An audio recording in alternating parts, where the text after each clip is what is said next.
untrained is like 2 silver per day. Right. So, I mean, in my mind, it would seem like an unskilled person could collect the material components. Like if you say go collect a bunch of moss, they can figure out. It doesn't take a trained person to figure out what moss is and go collect Right, it. right, right. I mean, that's what I would have probably put Carp under Yeah, yeah, if he was your servant. But I mean, like I said, yeah, definitely. Like you took him under your wing, and he's now your, I don't know if it's assistant, but yeah, you're the guy that yeah. gets your stuff for you, or has your stuff, prepares your stuff for you, and Yeah, I only would be for the you. one that actually puts the components together to make a potion. Right. Okay. Yeah. See, I'm looking over here. Keep and small castle. Total cost per day. This is in the DMG. It's 100 gold per day. You get 50 skilled hirelings and 50 untrained hirelings.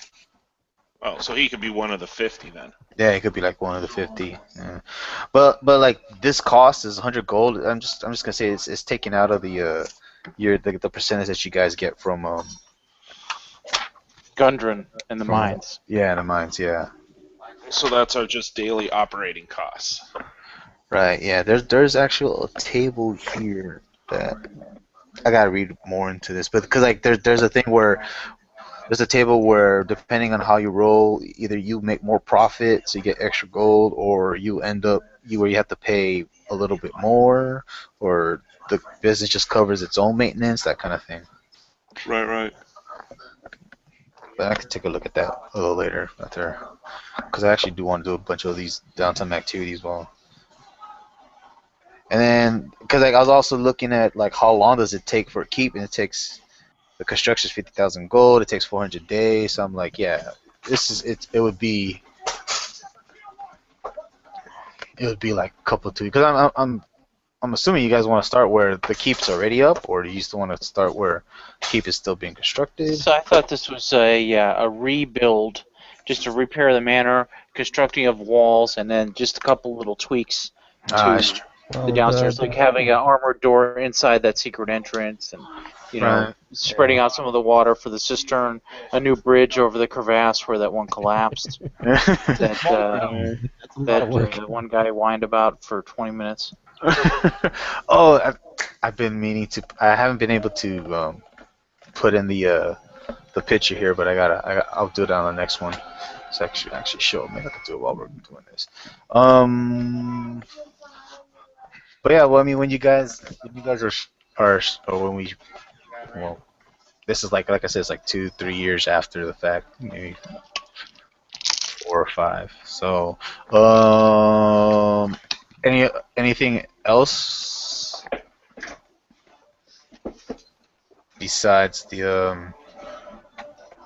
besides your Harling? Um, it would be also to establish a shrine to Lathander now and Helm within the town. You know what I mean?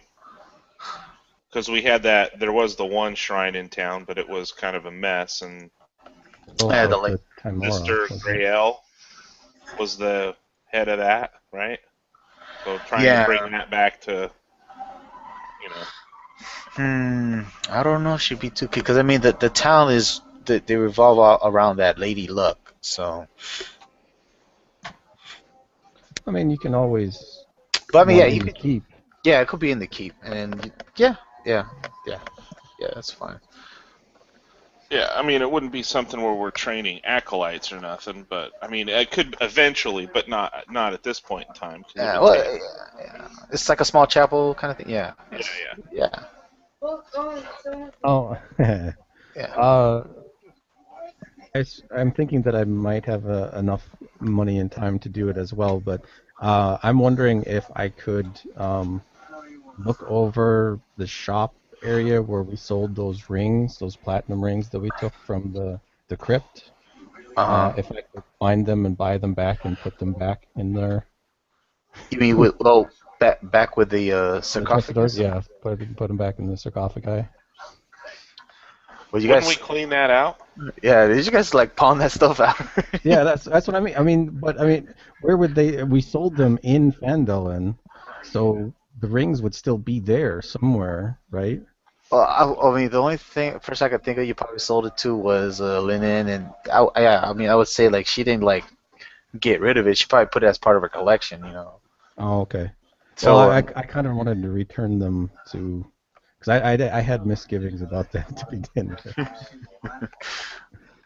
Well, the rest of us didn't. No. If yeah, you did it early enough, you could probably get them back. You know. yeah. Let me think about that one. We could come back to that one. I'm seeing something for that. Yeah.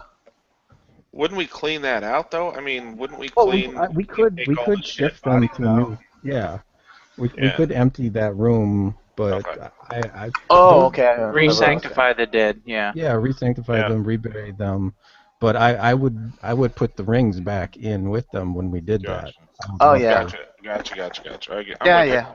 Yeah, you could. Yeah, you definitely could do that. That's fine. Yeah, I would say like, yeah, you guys took all the sarcophagi out, cleaned it out, maybe turned it into a storeroom. I don't know what you guys turning it into, but you basically, I guess maybe on the outside of the keep, you guys. I don't know if you guys want to bury them out there or if you have an idea how to I where else to would. put them. I personally would be willing to put them in the forest somewhere, hide their graves in the forest, just outside of the keep. Oh, you mean that little Just forest south. on? Yeah, just south. Okay, Yeah. yeah, yeah, Yeah. okay, yeah. Like maybe do like a maybe create like a pathway that hmm veers off from the trail that leads into that secret tunnel or whatever, Well, and and make it then more like the trail goes that way, and it's specifically for that shrine, and that right. you kind of have to pay attention to find the other path to the keep. Yeah. Okay. Yeah. I could do that, and then yeah, and then I would say it's people that know of it would know where it is and stuff like Yeah. Right. And we would probably have some elaborate headstones carved, being that they're going to be in the woods. They're at least, still be able to be visited by if there's distant relatives that ever come. I think I know where he's going, in part at least, that there could be some Trentadars that are still living that just left this area, and if they ever come back and say, hey, we're our ancestors, we were told that they were here, we can say, no, they've been reinterred respectfully here, that. Right. Yeah. I could you know, definitely see that. Yeah. Or as like the townspeople come visit, or yeah, new tourist attraction. Right. yeah. Yeah. No. No. No. Yeah. We could. Yeah. Yeah. Definitely. It's yeah. You guys did it. It's done. Hmm. Yeah. Oh yeah. Van I mean, Dalen will need a cemetery though. yeah. At some Oh. point, yeah. Yeah. Oh. Okay. Yeah. Oh yeah. I put Very it up. nice. Very You nice. just chopped that out. Okay. Yeah, I realized after I did all of that work that the names and everything were on there. Uh, If you can get me a map without the names, I can put all the fixed stuff in there so we could have the whole city. Unless you want okay. to actually, Actually, I don't know if I want to do it. yeah. Yeah. If ain't, I guess put a post for me because I'm forgetful as hell. So. Okay. Oh, I just noticed that. That's actually is that something you put in? It's like a moat or. Yeah. Yeah, I Waterless. dug a moat Oh. around so that You actually have to cross the bridge in order to get yeah, to. Yeah. it's higher on our side than it is on the other side, so it's maybe 10, 15 feet down on the Oh, on I the see. other side, and then it's like 20 feet or more, and that's to the bottom of the wall, and the wall is maybe 20 feet tall beyond Right. that, straight up. So when people come, they basically have to go down with all the loose gravel and stuff, and then they'd fall and slide and whatnot, and then they'd slide trying to get up the other side, and all the while we'd just shooting arrows down at them or whatever. Cool. Cool. Yeah. Yeah. See, the way I pictured it is that it would also be able to be pulled up like a drawbridge type of thing. Well, the drawbridge out front, Oh but yeah, the I can see moat the like the moat two. goes all the way around. Yeah. Hmm. Oh Cool. yeah, oh yeah, that's okay. I think that's from the original one. Yeah. Yeah, I think you had originally also said you were going to attach like a walkway along here so you could pour down oil, throw down rocks, and cross from Yeah, it was. one side to the other at the gatehouse. I'm seriously thinking of like doing like a one shot where this thing gets attacked. I just want to see if it'll. Oh. Well, we'll have the whatever 25 guardsmen or something like that, two or three per watchtower. Yeah, I You could know, totally see it. Yeah, well, that's just something I have to probably work on. Like I said, maybe in the future do like a little one shot, so we'll work it into the they story. they have that Unearthed Arcana large battles thing. Mm. If you've seen that PDF, I'll take a look at that. yeah. Chris, you may have Um, seen on the forums that I had a number of different things that Rind was going to work on, but most of that we talked about last week for the right. most part. We're going to see if we could get like a kind of coalition of the Emerald Enclave, the Harpers, Lords Alliance, and maybe even the Order of the Gauntlet occupying that former Cragmaw Castle. To have it as like a way station outpost, and then we were going to try to make a direct trail like into the woods from the west towards Neverwinter, and then kind of southeast towards Phandalin. So Yeah. you Mhm. decided that you wanted to travel that way and use that as a way station, or you had reason to head there because you need to deliver notes to one of these factions or whatever, um, and hoping to bring the elves in too to help them occupy and keep goblinoids at bay. Right. Yeah. Definitely. Because I mean, it is.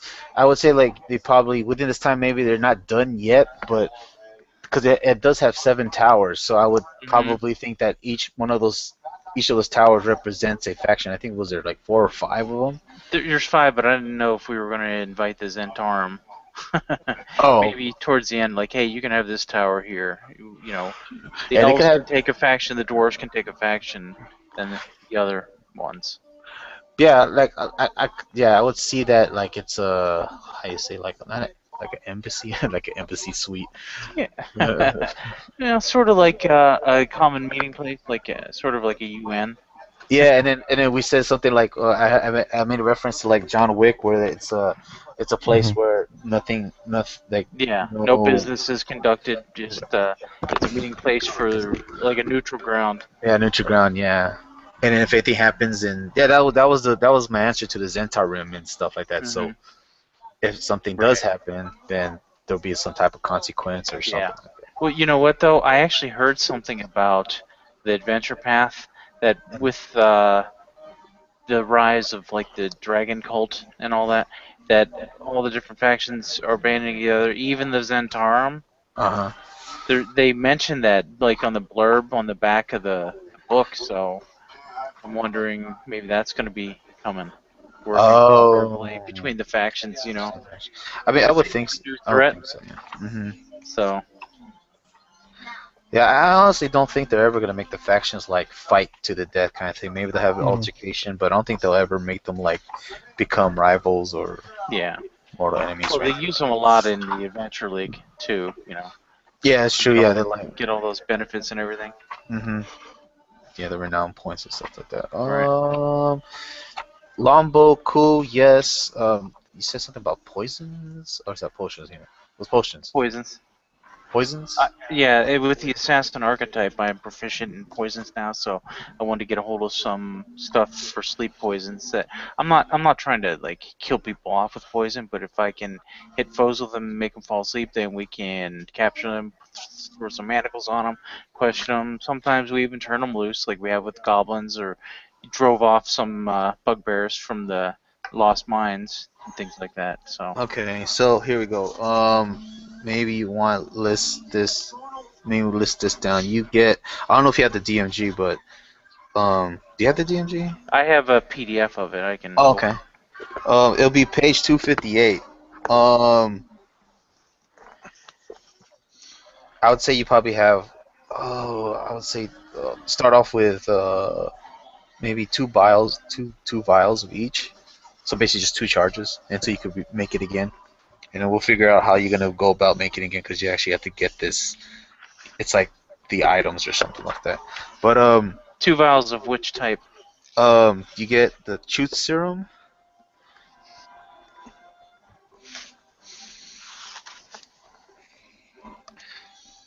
You say you don't want to kill anybody. Right. Yeah, that's not my aim, but I think there's a sleep poison. I don't know these very. There it is. Drown poison says injury now, but I wonder. Yeah, there was something where they fall unconscious. Oh yeah, if the saving throw fails by 5 or more, the creature is also unconscious while poisoned. Okay, I It think wakes up if it takes damage. Yeah, I guess that is apparently the same thing that I'm after. so. That's the sleepy one, right? Yeah. Yeah. Yeah. Okay, so yeah, the drought. Okay, the drought poison. What do you need for that anyway? Type injury. Oh, so it has As to be. in, it's done with a weapon. That's you what know. done with a weapon. Yeah. Oh wait, no, there's another one. There's a essence of ether. This is the one that's inhaled. So you actually don't even hurt the person. Yeah, but I wouldn't be able to use that on a weapon. Oh, you want Unless to I'm use like it? shooting with the. Yeah, I want to have poison arrows Oh. and poison sword. Thorn. Oh, yeah, you don't want to throw it down on the floor and just knock everybody out. No. It's because a strong gust of wind our way and we're dead. You know. You don't want midnight tears. No, none of that. I'm not Yeah, assassinating Joffrey Baratheon. That's 31 damage. Holy crap, that's pretty. Yeah, I'm not. I'm playing a neutral good character, so yeah, none of that. But other than that, I don't have a problem assassinating orcs and the goblins and bad guys and dragon cultists. Purple. Damn, purple worms. Another one. Yeah. Serpent venom. Look at the wyvern. 7d6 poison damage on a failed save. That's That's just crazy, man. There's I don't remember which one it is. I don't have the DMG up right now, but there's one that one of the effects is permanent madness. You Purple basically worm roll poison does 12d6 damage. Holy shit. yeah. Well, Yeah, if we were going against something big and bad like a beholder, I could see me putting some of that on a blade. yeah. But okay, yeah. So you get two of those: the truth serum and the what was it called again? The drought poison. Cool. Yeah, that'd be good. Yeah. Okay. Um. What else? I don't know. Is there anything else? Not really. I mean, I'm assuming during that time that Rindlethar would return to his diplomatic duties somewhat, but he's probably taken an uptick, being that he's been shown and advanced as a harper a little bit.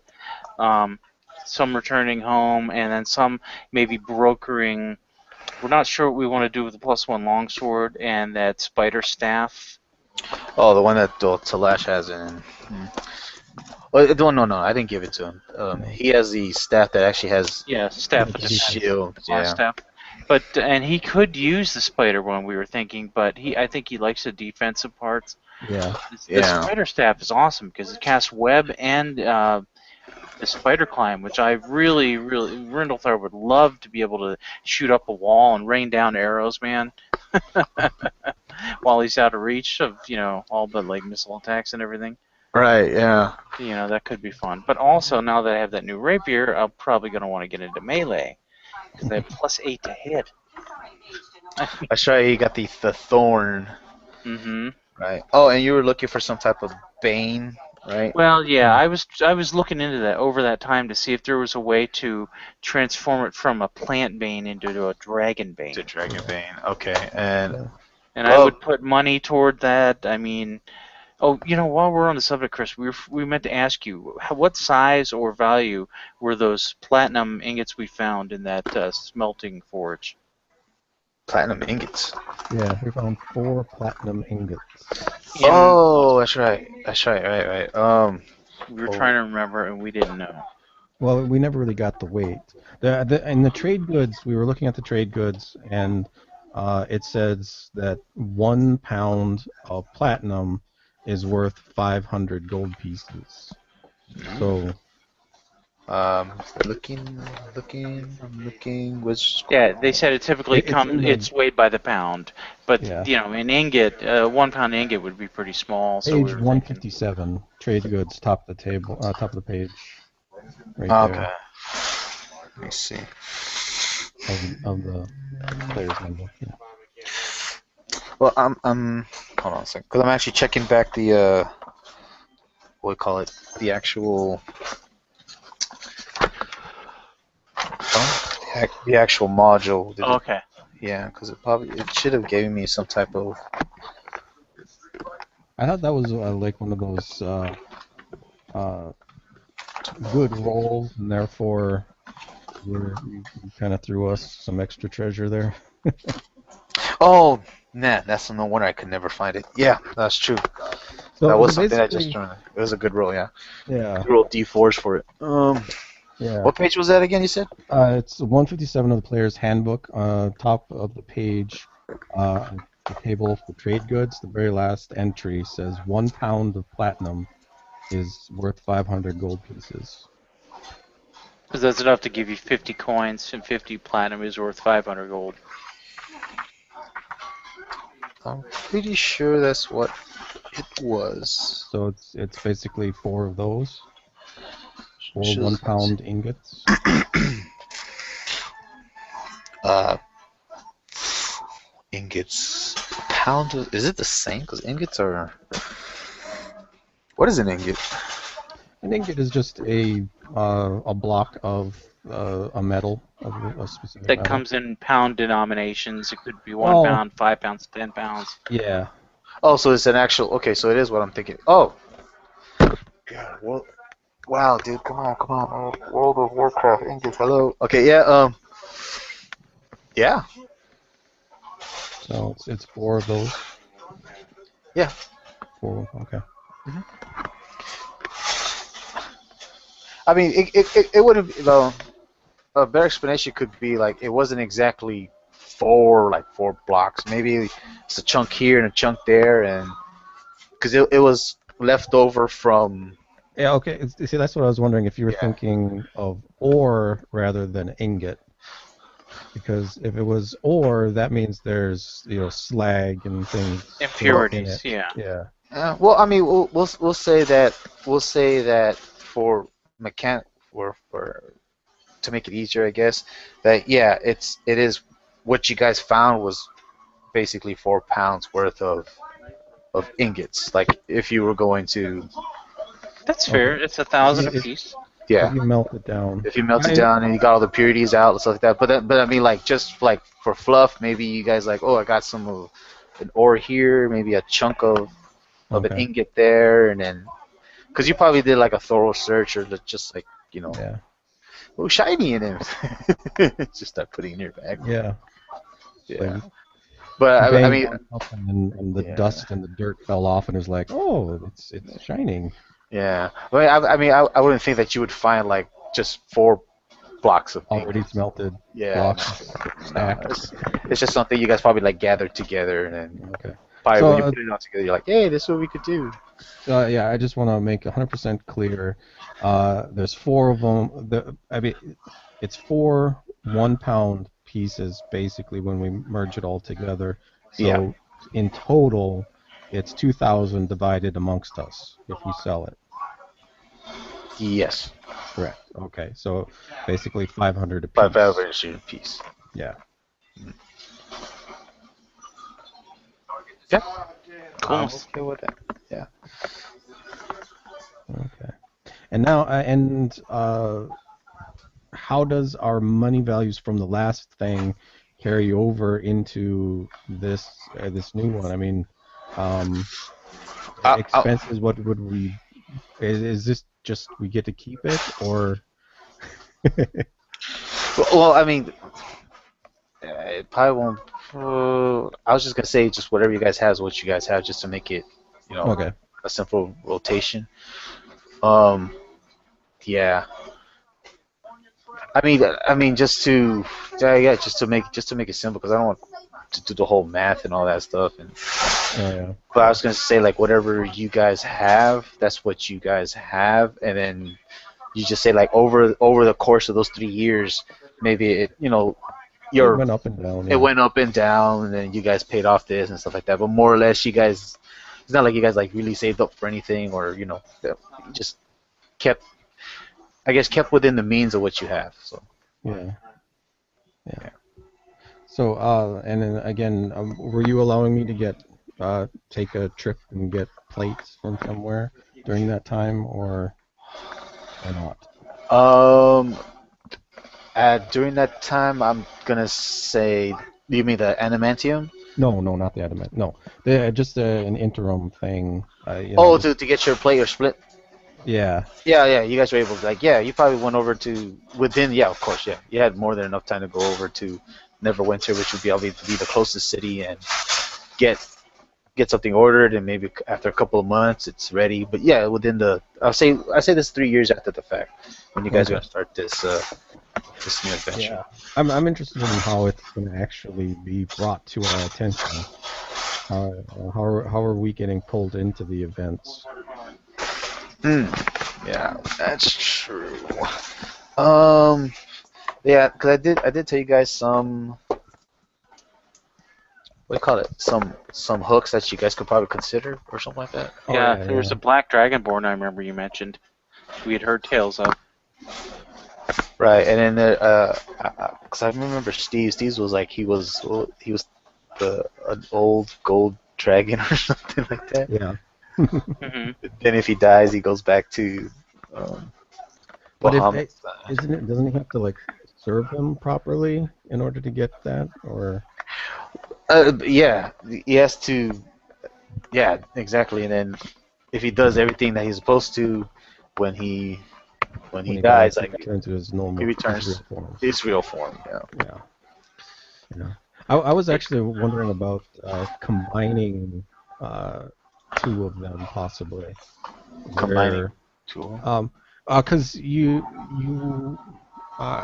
it's probably overcomplicating things, but you were saying that one of them was a half-elf childhood friend gets into trouble and I requests my aid or something like that. And Oh yeah. since in my backstory I have a half-elf person that I do know, female, you'd have to change the character to a female if, for whatever. You can name her. I haven't named her. Um, but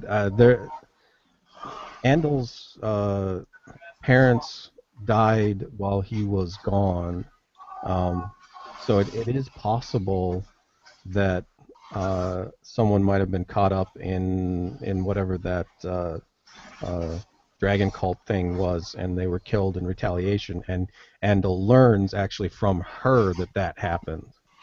You know, Hmm. it's convoluted. I know.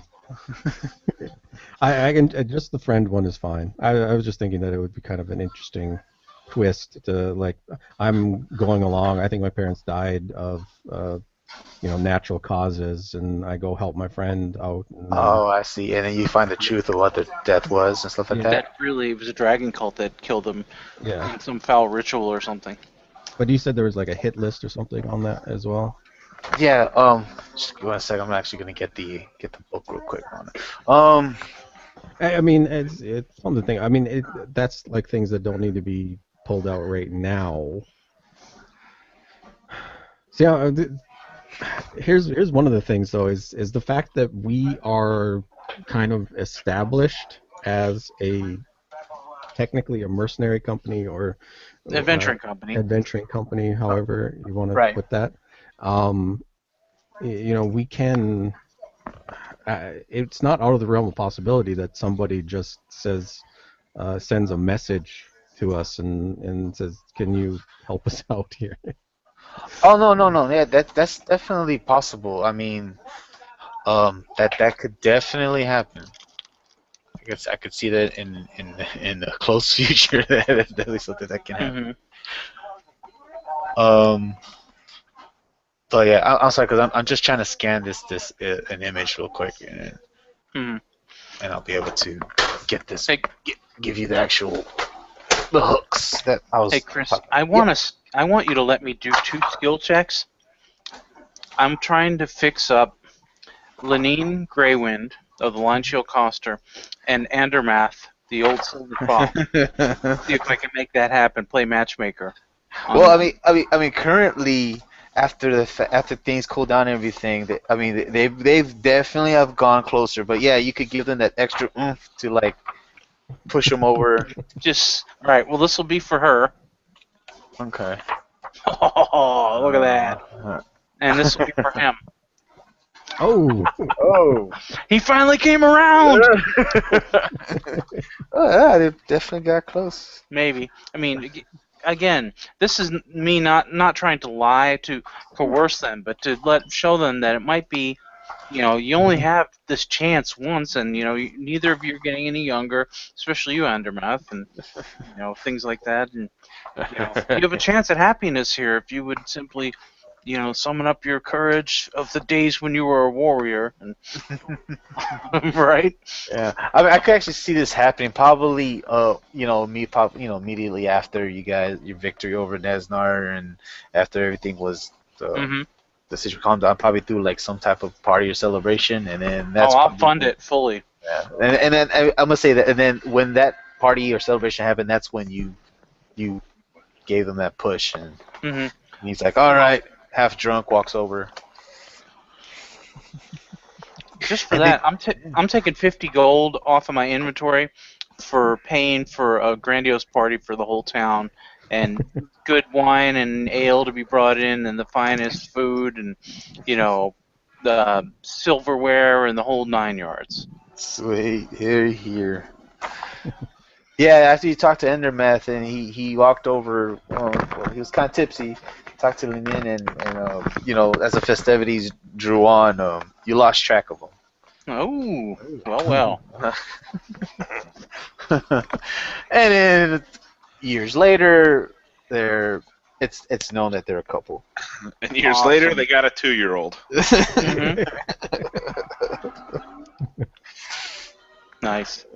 So shouldn't Phandalin start becoming more of the landscape now? I mean, shouldn't it be a stop on the trade routes? I mean, Oh, definitely. Like because of the way of Echo Cave and the word that got out that Yeah. it's still in the process of being reopened.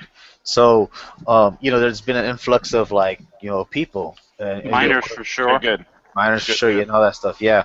That's just what I was gonna say. I mean, yeah, we are starting. Um, you guys have been trying. You and basically everybody else is involved with the Spellforge.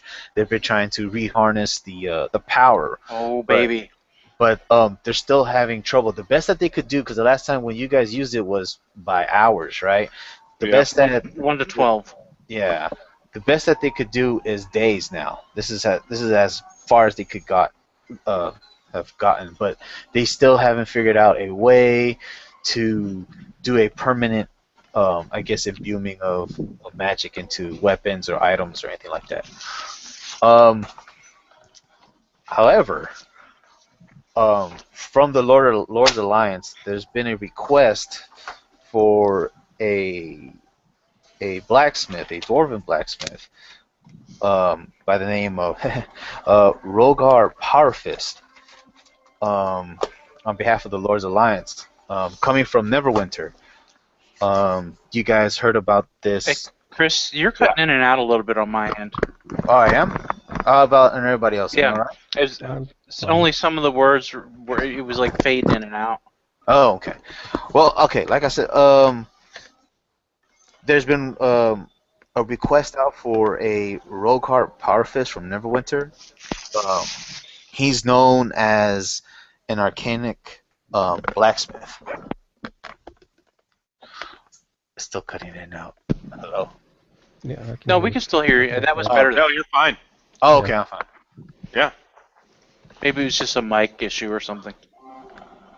Probably, yeah. Okay, yeah. So, you guys still haven't received word if he's on his way or not, but you know that Silver Hallwinter personally sent a letter. Speaking of Silver Hallwinter, he's acting as I would say probably as a liaison. He's just basically doing administrative duties. He's residing at Iron Fist. At Iron Fist Keep for now. but He's paying rent. yeah, he's paying. He's just like delegating dudes, like just to help the process of like getting this keep up and getting the town up and running. As soon as he's done with, I guess that's like his new assignment. As soon as that's done, he's gonna go back to Neverwinter. Um, he actually may be waiting for this uh Rogar Power Fist to come in and probably relieve him. If he loses another dwarf, I know. He loses another dwarf. Town master. Arbin actually, he's not the current town master. Um, let me rephrase that. Hallwinter is the current magistrate of Fandalen, so he could be like the town master. Sildar? Yeah, Nice. for Very right nice. now. Yeah, Oh, but he's, we're in Golden with him. Yeah. yeah, And we're not going to charge him rent to stay in Iron Fist Keep. I mean, come on. right. This is Probably would business. collect some taxes and all that, But Right. Um, It's Um, nothing personal. It's just business. right. Arbin Wester, he's more like I was gonna say maybe a custodial of communications. He's doing mostly all the paperwork. So basically, whatever Sildar Hallwinter says, okay, we're gonna do this and that, and then he's behind Sildar doing just the paperwork. So so basically every time if you ever see Wester, he's just behind the desk and there's a pile of paperwork that he's just going through and signing and and that kind of stuff. They're keeping him so busy that he doesn't really have any leadership or anything like that. hmm Um, and let's see. If you guys remember Droop now moved over to Iron Fist Keep. He's more of like the resident butler to say. So he's the guy that entertains parties. Like when you guys had like ambassadors come over, he's the one that attends to them, like a stewardship or something like that. Yeah, he's a goblin with class, though. He's a good little guy. Yeah. Basically, like the only thing I can think of is like a bellhop, like at a hotel, that kind of thing, where they'll call him and he does menial duties, that kind of stuff. Yeah. But we treat him well because he's a good dude. Yeah, he's I guess worked his way so where he could be trustworthy. Yeah, he's known as an arcane. He's been known as an arcanic blacksmith, and the reason why they requested him because they think that he might be able to harness the power to actually make the spell forge work. Where he can actually permanently enchant an item. To make it permanent. And one of the things that like Rindalthar had as a theory is maybe there was some concoction of special ingredients that may have been lost to time. But if you could figure it out, treat your item with it, and then put it in the forge of spells, then it could make the enchantment permanent. So it might be that between different people and him, maybe the secrets could be found. But if he's missing, I want to go looking for him. Oh, okay.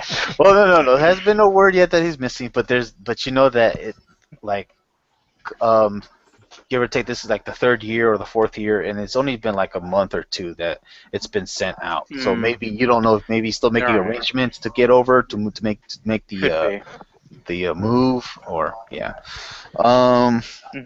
Back to the. Hey, here's a question, Chris. Go ahead. I was just going to ask you, during that 3 years of downtime, what are the odds of Rindalthar being able to happen upon maybe a decent longbow? Not necessarily like looking for a free magic item or anything, but maybe something that's not going to be quite as flimsy. Maybe it's reinforced, with some strips of spring steel in it, so if it took a sword hit, it's maybe not going to instantly shatter. That type of thing. Yeah, no, I've been watching a lot of Green Arrow lately too. Yeah, I'm gonna say you pop. Okay, here's an out of game question. I haven't really looked at it, but the +1s does it make the item magical, or is it just like can it be a +1 item where it's not magical? You're Or is you were cutting out again, man. You could I do mean, either way. Yeah. yeah. My question was like, if you had a weapon that gave you a +1, does that make it magical, or could it still be like a +1, like something like you just reinforced? I I, I I don't personally know think you how that can. works, Yeah. honestly. Yeah. It would be an ancillary enhancement of some sort. Um, Yeah. and I was actually kind of wondering about that with my shield, because you said that it was a basically a bonus, but it wasn't exactly magical. Right. Right. So is my shield at all magical? So okay, because what I understand about magical is that something actually magical happens out of the realms of like where it breaks the mechanic. I mean, not doesn't break, but it breaks the rules of the mechanics or something. The way it gives you an advantage or a curse, whatever it may be, Mhm. right? But like I said, like just in the short sense of saying it, something magical has to happen, like something out of the ordinary, I guess. Something extraordinary has to happen with the item, like a blinding light happens, or something like that. Like, but saying that it's just a +1, it doesn't really. To me, it's not like saying that it's a magical weapon, like it's a magical weapon or a magical armor or something.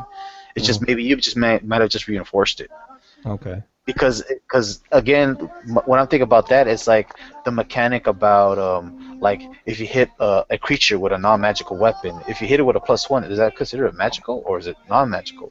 To me, it would be a non-magical because it's just a +1. It's not Yeah. really anything, you know. Yeah. Yeah. If Well, they changed the mechanics in fifth edition rather, to where there's only really 3 degrees of magic: +1, +2, or +3, and that's it. Yeah, yeah, I it's, know, So but he's +1 talking is more about of a big deal. yeah, but he's talking about something else because if you I can totally see it as just a +1 non-magical item. Magic yeah. has a specific meaning in that it uh, overcomes certain resistances. It overcomes, some beasts are immune to anything but magic weapons and Has stuff some like that. special ability. Yeah, Yeah. exactly. Like, So, like, so like, if it's say, just a +1, you might be doing more damage to normal creatures, but that magic creature that you can only hurt with magic, Yeah. you be slashing at him all day and you won't do any damage to him. yeah. So, but yeah, You could have it Hmm. just be +1 to damage instead of yeah. +1 to just to hit and damage. Or Didn't the other way around, it could be just a Or the other way +1 to around. hit. Yeah, just +1 to Absolutely. hit. Absolutely. Like masterwork weapons were, like in Yeah, third masterwork edition or weapons. path. Alright. No, Yeah. I'm okay with the well in the consideration of +1, +2, +3.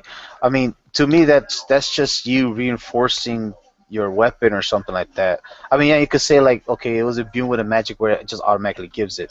But like in I guess in answering your longbow, I was gonna say yeah, you can go ahead Hmm. and do that. But the longbow that you have is not magical in a sense. It's just maybe you train so much with it, or you reinforced it or rebuilt it in a way where it gives you that extra oomph or damage or accuracy, but Okay.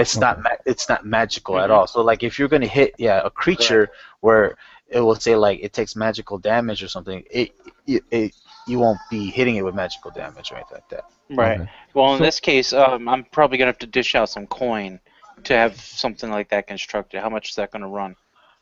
Um, I was gonna say within the 3 years, you like the money that you guys accumulated from the rock seekers, it would Hmm. it would pay for that, so you don't have to put anything out.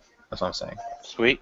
Yeah. okay. So Very cool. yeah, I was gonna say like yeah, you have a long bow that gives you a +1, but it's not a magical. It's not magical at all. Yeah. It's something Gotcha. that you probably retrain. You probably like I'm sorry, like I said, I've been watching a lot of Green Arrow. So Hmm. you probably had like a tub of water and you just kept on slapping it.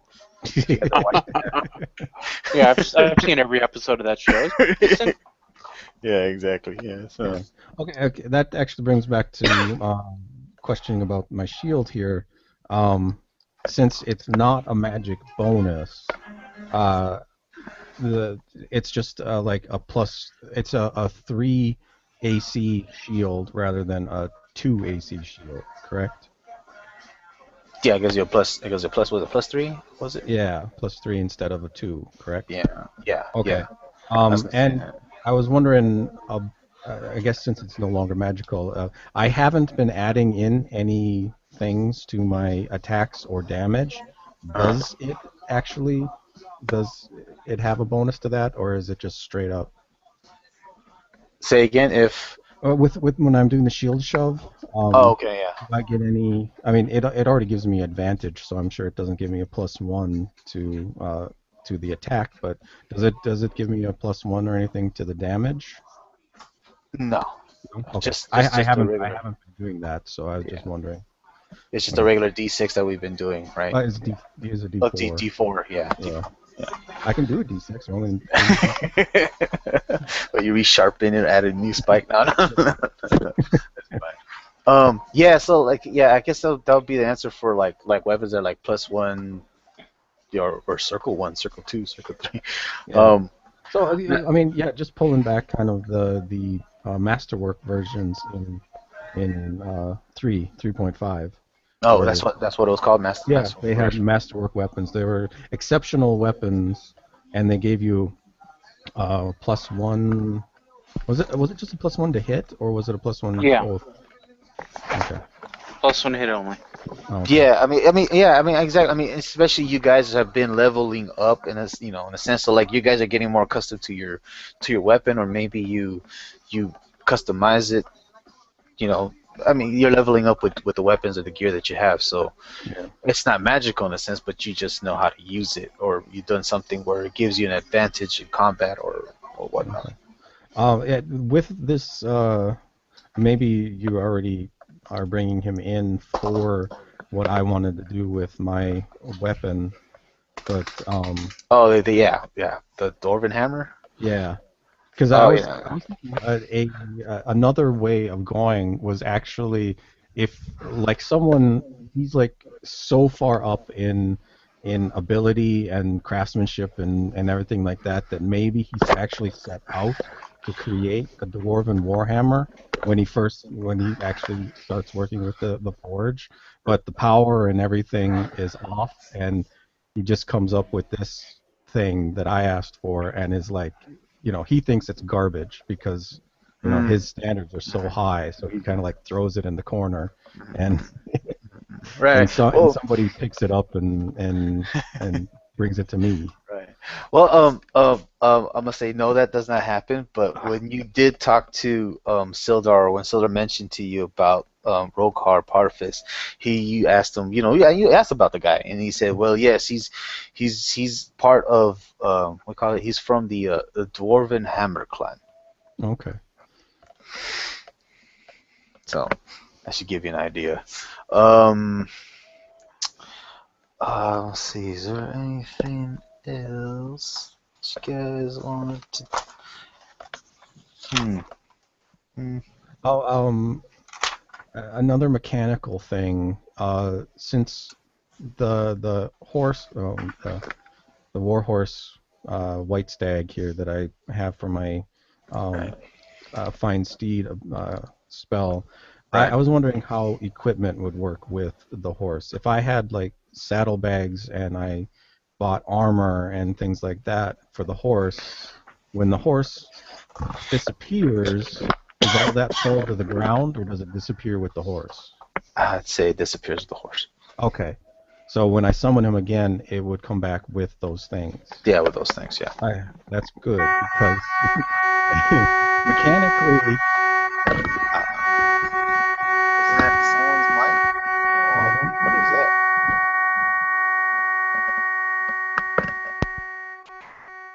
It's feedback from somewhere.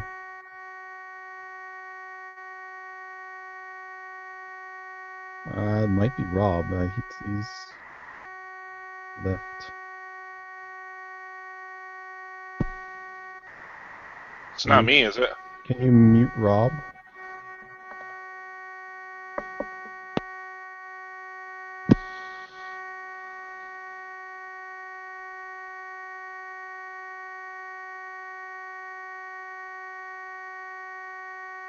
I mean, as call as yeah, that's what I meant. Yeah, exactly. I wonder what happened. Oh well, he probably put something down because he said he went AFK just before the sound started. So maybe it's Oh, picking up ambient sounds. Yeah, like I said, he probably set it down somewhere where it picked that up. Yeah. But yeah. So anyway, I was just I I was hoping that would be the case because I didn't want to like eventually shell out for all kinds of armor and all my supplies and everything, and then a fireball comes in, kills my mount, and then I have to carry around 500 pounds of gear.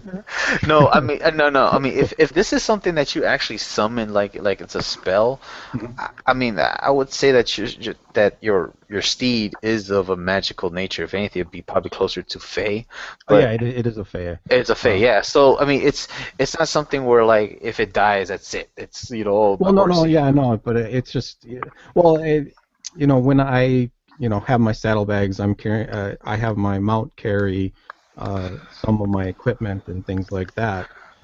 If the mount disappears, gets killed, or I choose to actually desummon it, um, having the equipment disappear with it is preferable than having all of this equipment drop to the ground. Right. No.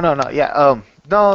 Nothing like that happens. It actually goes with the creature. I mean, if Okay. anything, when you unsummon it, we could say that you open in another planar Another planar portal, yeah. portal, and then it goes through there, kind of Yeah. like a makeshift bag of holding, if you want to say. But Yeah, I know. I don't want.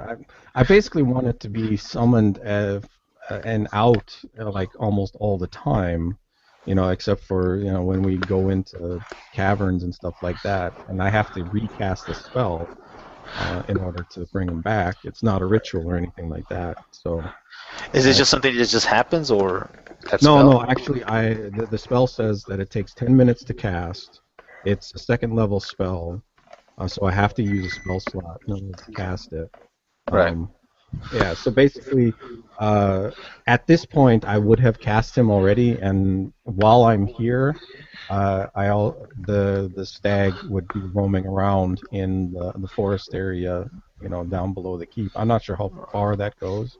Right. I'm hoping it's Well, actually a fairly large forest. well, I'm gonna say that like it's okay. Let's just say until you actually unsummon it, that it's always around. Yeah, Okay. basically. So when you tell me I'm gonna unsummon it, then that's I'll be Yeah, like, oh, okay.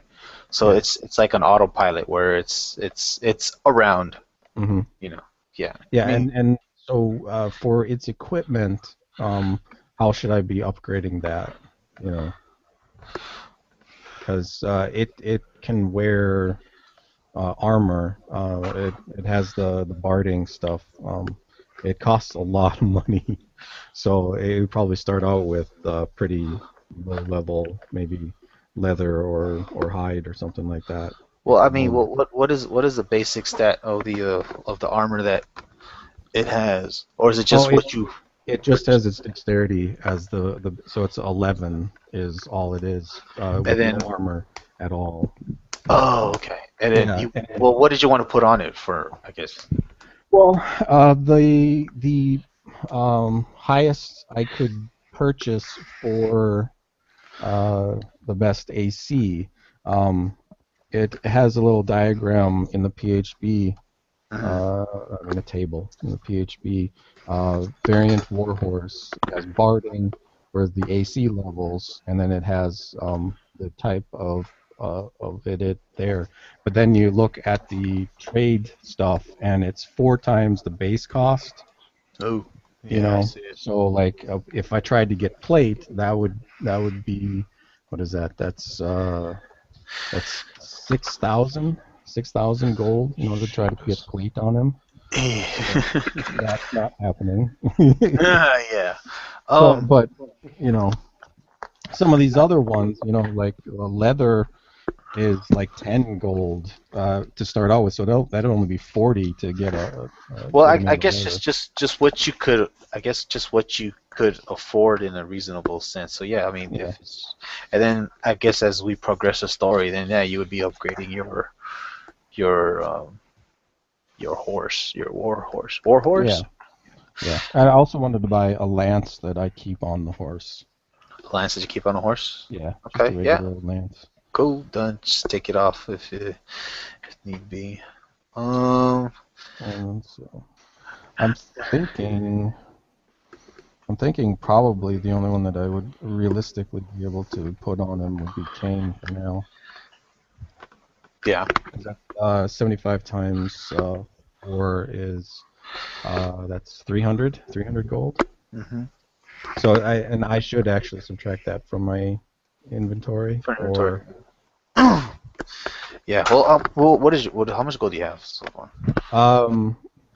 With everything now, I have 1,150 gold, but that was with converting some of the other stuff as well. So. Yeah, I mean, just go ahead, just take it off of what you have, and then Okay. that'll be like your starting goal for the campaign. Yeah. Yeah.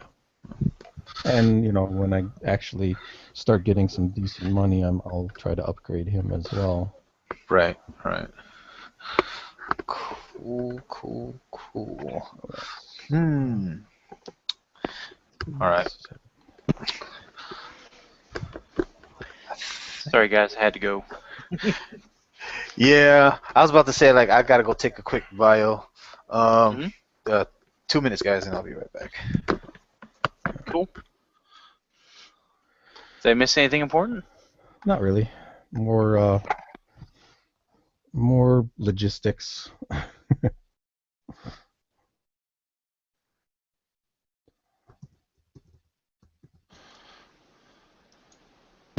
Well, speaking of logistics, I think we should figure out what we're going to do with the +1 longsword and the spider staff. Yeah. Well, that one of the problems is, according to the strict. You can't sell them and you can't buy them. Yeah. Well, yeah, but with the spider staff, we don't have anybody that could actually cast those spells because nobody has them on their spell list. Right. Yeah, you're right. Unless you wanted to switch over to being the spell thief or whatever that one is. I can't do anything that uses intelligence because I only have an 11.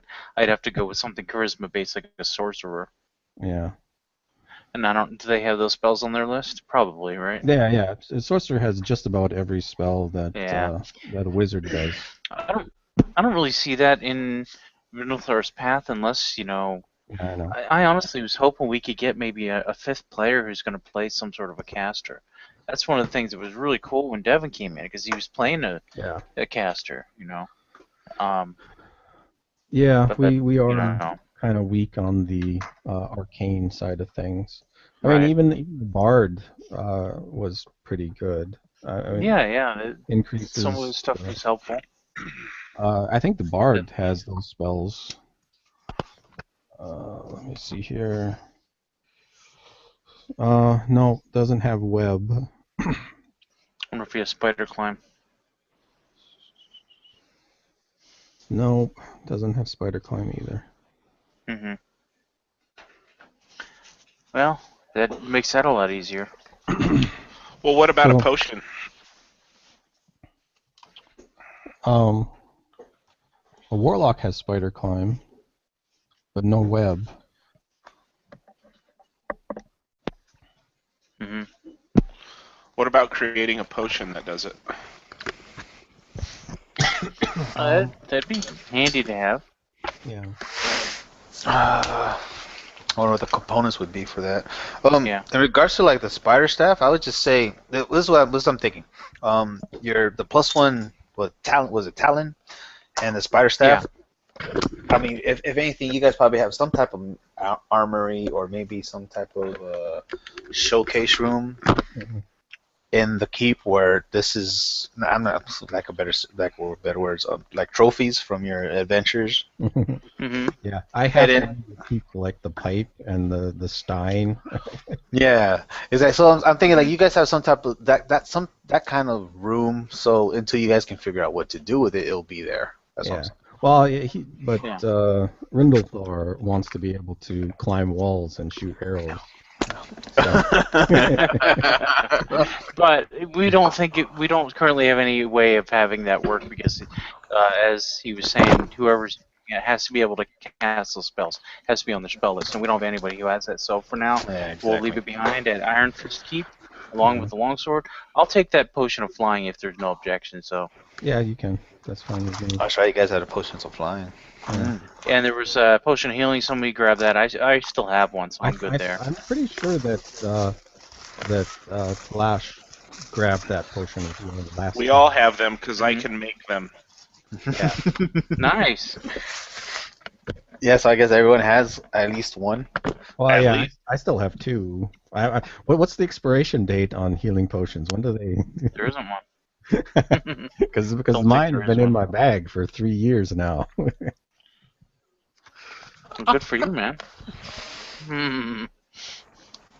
Well, I would think you guys have some type of storeroom where you guys can like switch it out. Yeah. Well, there's a potion of climbing. That's That's good because I'm not a very good climbing rogue. But I guess Husky would have to tell me what type of potions I could create because, there are rare ones, uncommon, common. yeah. Mhm. Yeah. What page is that on? Potion of climbing.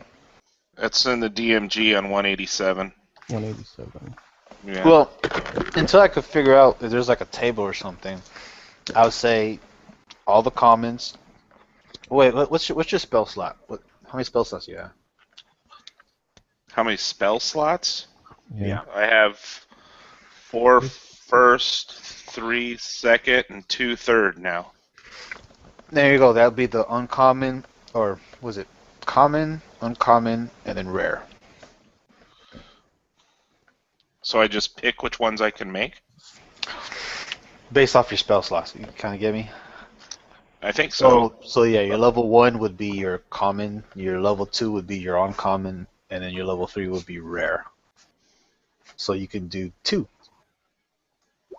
rares. Oh, I get what you're saying. So I can... Okay. And look at So so like I mean, until I could find something in the DMG where it tells you how you can make your spells, your potions. Mhm. I guess we'll do it like how you pick your spells. So like your list of common here's potions. something as well. I mean, if you look at the spider climb spell, Mhm. it says material components: a drop of vitamin and a spider. So that's at least a starting point. Yeah, You need I mean, those components. I mean, and I mean that's what I'll probably be researching, and I'll probably look into that. Like you would have to have this, and like Well, spell yeah. components and all that. We were talking about that actually. There's a whole bunch of... Like, I need 200 gold worth of diamond dust in order to cast one of my spells. You need 300. You need an actual diamond. Where is it? Worth 300 gold. Yeah, diamond worth That's 300 consumed, gold. right? That is consumed when it's spelled. Yeah. Revivify. Just diamonds worth 3. Oh, you don't need one. You just need enough diamonds that they cost 300 GP. Yeah. So, We actually had 3 diamonds. If we want to subtract. Well, I was gonna say, yeah, we could 75. retcon. You could retcon that a little bit. Where I mean, any items that you guys Well- had from the last session, you could still. I'm Use it. fine. I'm fine with that, but I mean, think about it. I mean, at Well, the time I wasn't level 5, and so I didn't need the spell. Now I need the spell. Whoops! Yeah. Shouldn't have done that. That's real life. yeah. You know what I'm saying? Well, but you were level 5 at the end of before we actually got a chance to sell the items. Are you sure about that? I thought we took the diamonds. I thought we got the diamonds much earlier and we sold them. No, we did get some diamonds earlier, but Did we get more diamonds late? yeah. Oh, yeah, you were there that for a last second. we had Oh, exactly I didn't 3 know that. diamonds. Was it 3 diamonds that you guys got There from was the? 3 Yeah, diamonds. worth 100 each in Thunder Tree. Oh Mhm. yeah, Oh. yeah. That's the session you missed. Yeah. So if we all there you subtract 75 from our current gold, then we didn't sell them, and then Yeah. Yep. That's what I was trying to say. That any items that you guys picked up that you might need for now, I mean, you could retcon it that you guys didn't sell it off yet. So like, Right. because I know diamonds is like one of the spell components that you Mhm. actually need. yeah. Pearls probably the other one, I Yeah. think. Yeah. A pearl. Yeah, Yeah. Most of the 75 things off my that list. That's yeah, fair. Yeah. most of the things that require a pearl do not consume the pearl though. Oh, You only have doesn't. to buy diamond once. Okay. So Alright. diamonds, yeah, but this that spell is revivify, which is bringing somebody back from the dead, and hopefully we will try to prevent people from getting dead, and we don't need to actually cast a Indeed. spell. But okay, so that spell I'm Mhm. not gonna take because I can use my feet to do the exact same thing Oh no without no no having no any no of that no! crap. This is Get what this I'm is saying? if you're dead. This Yeah. is if you're dead. Your feet Oh, only this allow is you to if you're bring somebody dead. back from unconsciousness. Oh, I get what you're Yeah. saying. Yeah, if Oh, somebody fails all three of their saving throws, if they're not brought back before, Right. or if they're Or killed outright. yeah, like Talash was killed outright. Mhm. He wasn't killed gotcha. outright. Yeah, he was, wasn't Hey, he? No, hey, Brian. he had about six points of buffer. Oh, okay. I thought he was killed Yeah. outright. Brian, you'll like this. You trying to buy back those platinum signet rings? Rindlethor still has one, so I'll just give it to you. I took it as part of my share instead of coinage. I took one of those because it was worth 50 gold, and my character only has a 10 strength. That's so I tend to travel light. Like I've converted most of my coin over to platinum and gold because Yeah. I would travel light and not carry a ton of coinage.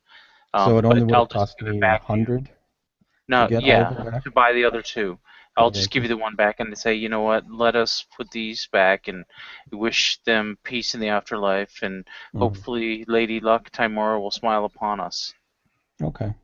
for doing the Alright, right done. thing. I subtracted the 100 and go back. Chris, one thing I Oops. want to do, man. My mother has an extensive library in Waterdeep, but also during that downtime, I could be doing some research on trying to find out what might help out this Forge of Spells make things permanent, even if it's such rare ingredients that it can only be done to maybe a few per year or something. That's better than nothing. They've extended Um, it to a couple days, but I want to see if there's anything I can do along this 3-year time where we're not really adventuring much, doing research, as well as diplomatic duties and right. Transit Our Manor, well, Iron Fist Keep now, and all that kind of stuff. Well, yeah, I was gonna say, in your research, there was a few, I guess, a few books or a few passages that mention that um you need to find of course, a master blacksmith, but blacksmith that's also inclined to the arcana arts, and it's pretty rare. Um, I see.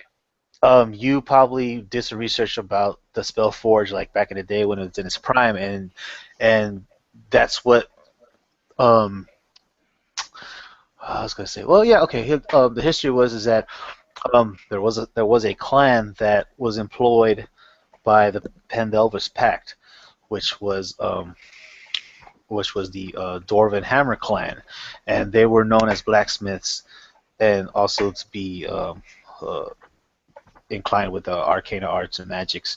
And at the time when the clan was at its I guess most robust, um, they were the ones that worked the forge. Um, Mm-hmm. and with some more research, you found out that they would use these mystical or magical dwarven hammers Ah. along with power gauntlets. So um, if you're gonna like a flashback montage, you probably see a dwarf and he has a power gauntlet in one hand that wields the hammer, and he's pounding on adamantium, which is like with mere mortal hands cannot forge.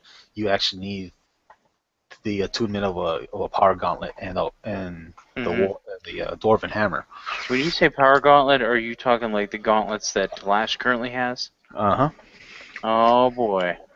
Yeah. So So with the right hammer and the right person, it might be able to happen. right. So that's why there was a, and that brings out to that's what the request for the Rogue Hard Power Fist to come Got it. to um to Fandalen to basically reopen the Spellforge, All right. and he's one of the few remaining dwarves of that clan. So I mean, this is like what 100, 200 years later or something like that. So like he's probably like one of the remaining grand masters, if you want to say, Hmm. of that particular art. That's very And cool. right, and I mean, and again, it's something this skill of, I guess, of arcana blacksmithing is passed through the generations, and like I say, like it's a clan of a few, as opposed to back in the day when they're, because most of the dwarves that were working the Wave Echo Cave were killed during that climatic Hmm. battle and stuff like that. That's another thing. We could probably get some clerics to cast Speak with Dead and get a little information out of them that way, maybe. Hmm. We also would want to give those dwarves proper burial. Sort them out, get rid of the orcs that probably were littered throughout the cave. Probably a Yeah, lot more dead orcs than dwarves. But, yeah. Well, from your last battle in Wave Echo Cave, if you guys were to step back into it, like everything's been like cleaned up to a point where there's no body scattered around, anything like that. They were able to get the smelter going again. Probably re irrigated the I guess the source of water, so it actually hmm goes down the channel again and stuff like that. But they're still having, like, there's nobody that has the capabilities or the knowledge of how to forge a magical weapon using the spell forge. And again, that brings back to this dwarf that was requested from Neverwinter. Um, and wasn't there something where Kyron doesn't know this, but did you guys figure out the logo or emblem? Because I was thinking it was something that you guys carry on your person, where if somebody sees it from afar, they know who you are. The whole Yeah. Personally, right now I would put the emblem on my shoulder, pauldron. So it'd be actually on both sides. So either side of hmm me, you would see it. For Yeah. Rind, I would wear like a dark leather with probably about a 4-inch wide hardened leather disc on my stud leather armor on my left shoulder. Um, kind of like tooled leather, but it has like the iron fist, which is like pointing kind of to the right, and then the wrist to the fist we were saying was an anvil with some weapons laid upon the top of it, like a staff, a rapier, a hammer, and a mace. What each of us uses our primary weapon, and they're all like pretty much steel weapons, except for the staff. It's glass steel or whatever. Hmm. But he does have iron fists in a way because Yeah, he he's a does have monk. Iron Fist now. Right. Yeah, literally with those gauntlets. Yes. So, that would be part of the logo, and the forge we thought would be a throwback to Anvil's smithing past, Yeah. Right. Right. as well as anvils are iron, so it Mhm. goes with the theme. Yeah. Exactly. And Iron also Fist. Lost Mine. The mines, there's a forge. Forges have anvils, so maybe the forge would be a little bit further up the arm. Mm. Right. You know. Cool. Yeah. So yeah, I mean, yeah, you guys have this logo or emblem on your person, where, I mean, where basically, like, if you wear your heart on your sleeve, where everybody that sees you, if they know what's it's starting to become legend, they'll know who you are, like when you get Yeah. into town or something hmm like that. Like I said, I Yeah. have it actually worked into the metal of my armor on each shoulder, Hmm. but I think I also have a half shoulder cape type thing, Hmm. and that has the emblem on it too. So when the breeze flows dramatically and it whips the cape out, you hmm can see the emblem. I wonder how Kyrene would wear it. How do you, Doug, how do you picture Kyrene wearing the emblem? Probably on the shoulder of the breastplate that he got. Hmm. Some type of thing like that. That's cool. I could see like with his guitar and his hair just flying in the back. Hmm. I really kind of like the idea of that. With the studded leather armor, that it doesn't have as much heavy shoulder armor, but there are sometimes like curved shoulder pieces, and I can see me having that just a little bit more subdued. Well, And if I need to cover it with my cloak, say I'm being in disguise or I don't want someone to know who I am, I could just pull my cloak over it. Yeah, exactly. Yeah. I was also thinking possibly for you, for Rindlethar, just like a clasp, a cloak clasp or something like that, where the symbol is there, on your cloak or holding your cloak on, however. You know what? So That's perfect, but I'll make it so it's reversible, so the other side is kind of a little more nondescript, and I can just pull it, twist it 180 degrees around, and have it towards my chest if I need to. Right. So I'll do it on the clasp, and then like a shoulder armored piece that's more subdued, made of leather. yeah. Which With your in my cloak on, no downtime one I would could see that have that anyway. done. I wonder how Yeah. I wonder how Telesh is gonna put it. I have no idea. I think Tattoos. Tattoo his Yeah. burn skin. Yeah, a brand into his skin. I would say why not put him on the gauntlets? That's true. Yeah, if I had could be Yeah. like it was like engraved or You could have probably- leather bracers on each arm that has that symbol. Yeah. On top of those, even if it's thinner leather, just branded with the Iron Fist logo. I think it'd be hilarious actually if it was kind of put on a little bit of a guard that goes over his knuckles, so that when he punches, Well, how about this? We'll put it in the face here. Put it in the face of your hammer. If it's like a big Thor type hammer, it leaves a big smack mark of our emblem, wound shaped like it. Yeah, I can see that. Yeah. Yeah. So I was gonna say that you guys are probably now with the keep being reconstructed, and you probably. I was gonna say, what was it? What was the watering hole again that was there? It was the Stonehill. Oh yeah, Stonehill Inn. Sleeping Giant. Sleeping Giant, yeah. Giant. Stonehill being closer to the entrance. I was gonna say like you probably went down to. You guys are there and paying a visit to. I believe his name was Tublin and his wife. I forgot his wife's name, but she had that sexy anaconda walk.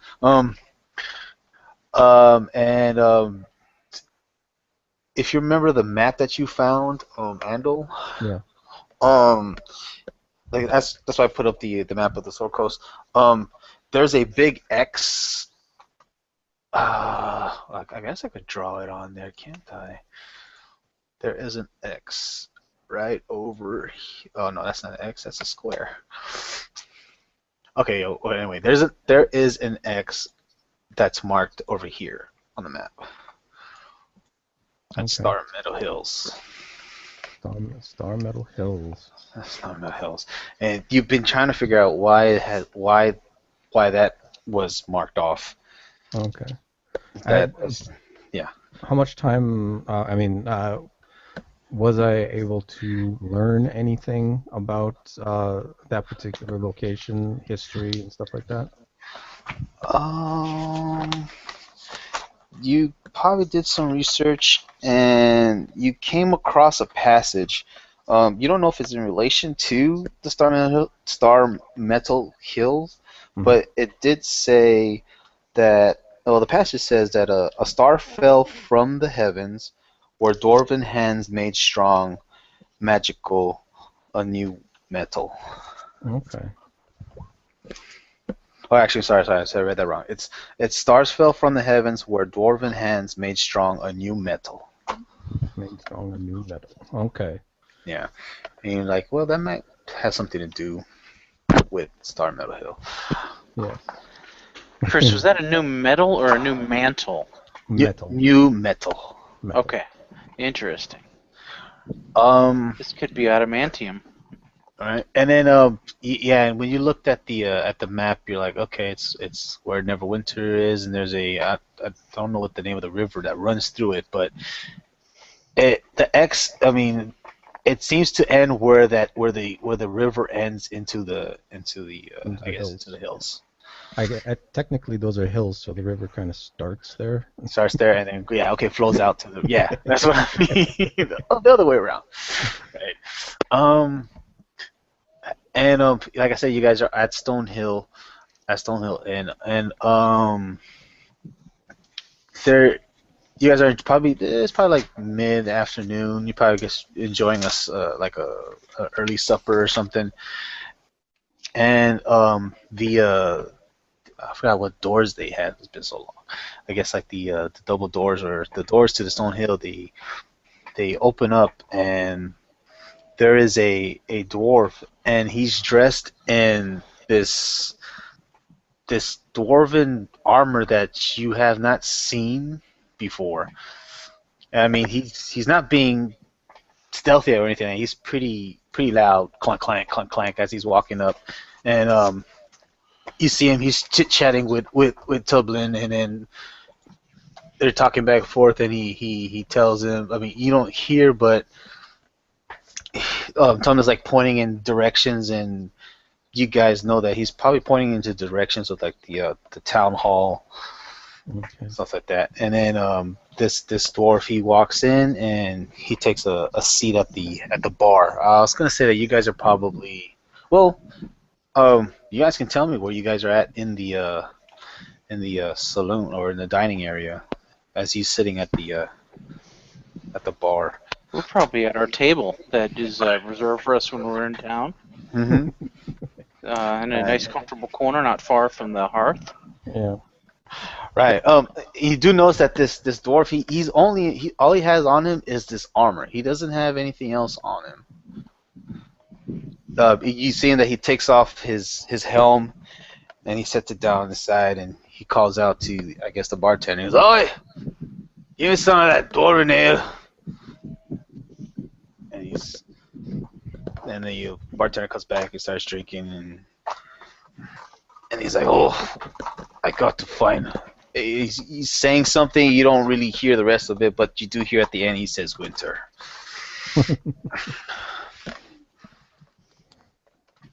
Okay. So I nominate Andal. I If was you're a thinking, smith, you'll have that in common with him, possibly.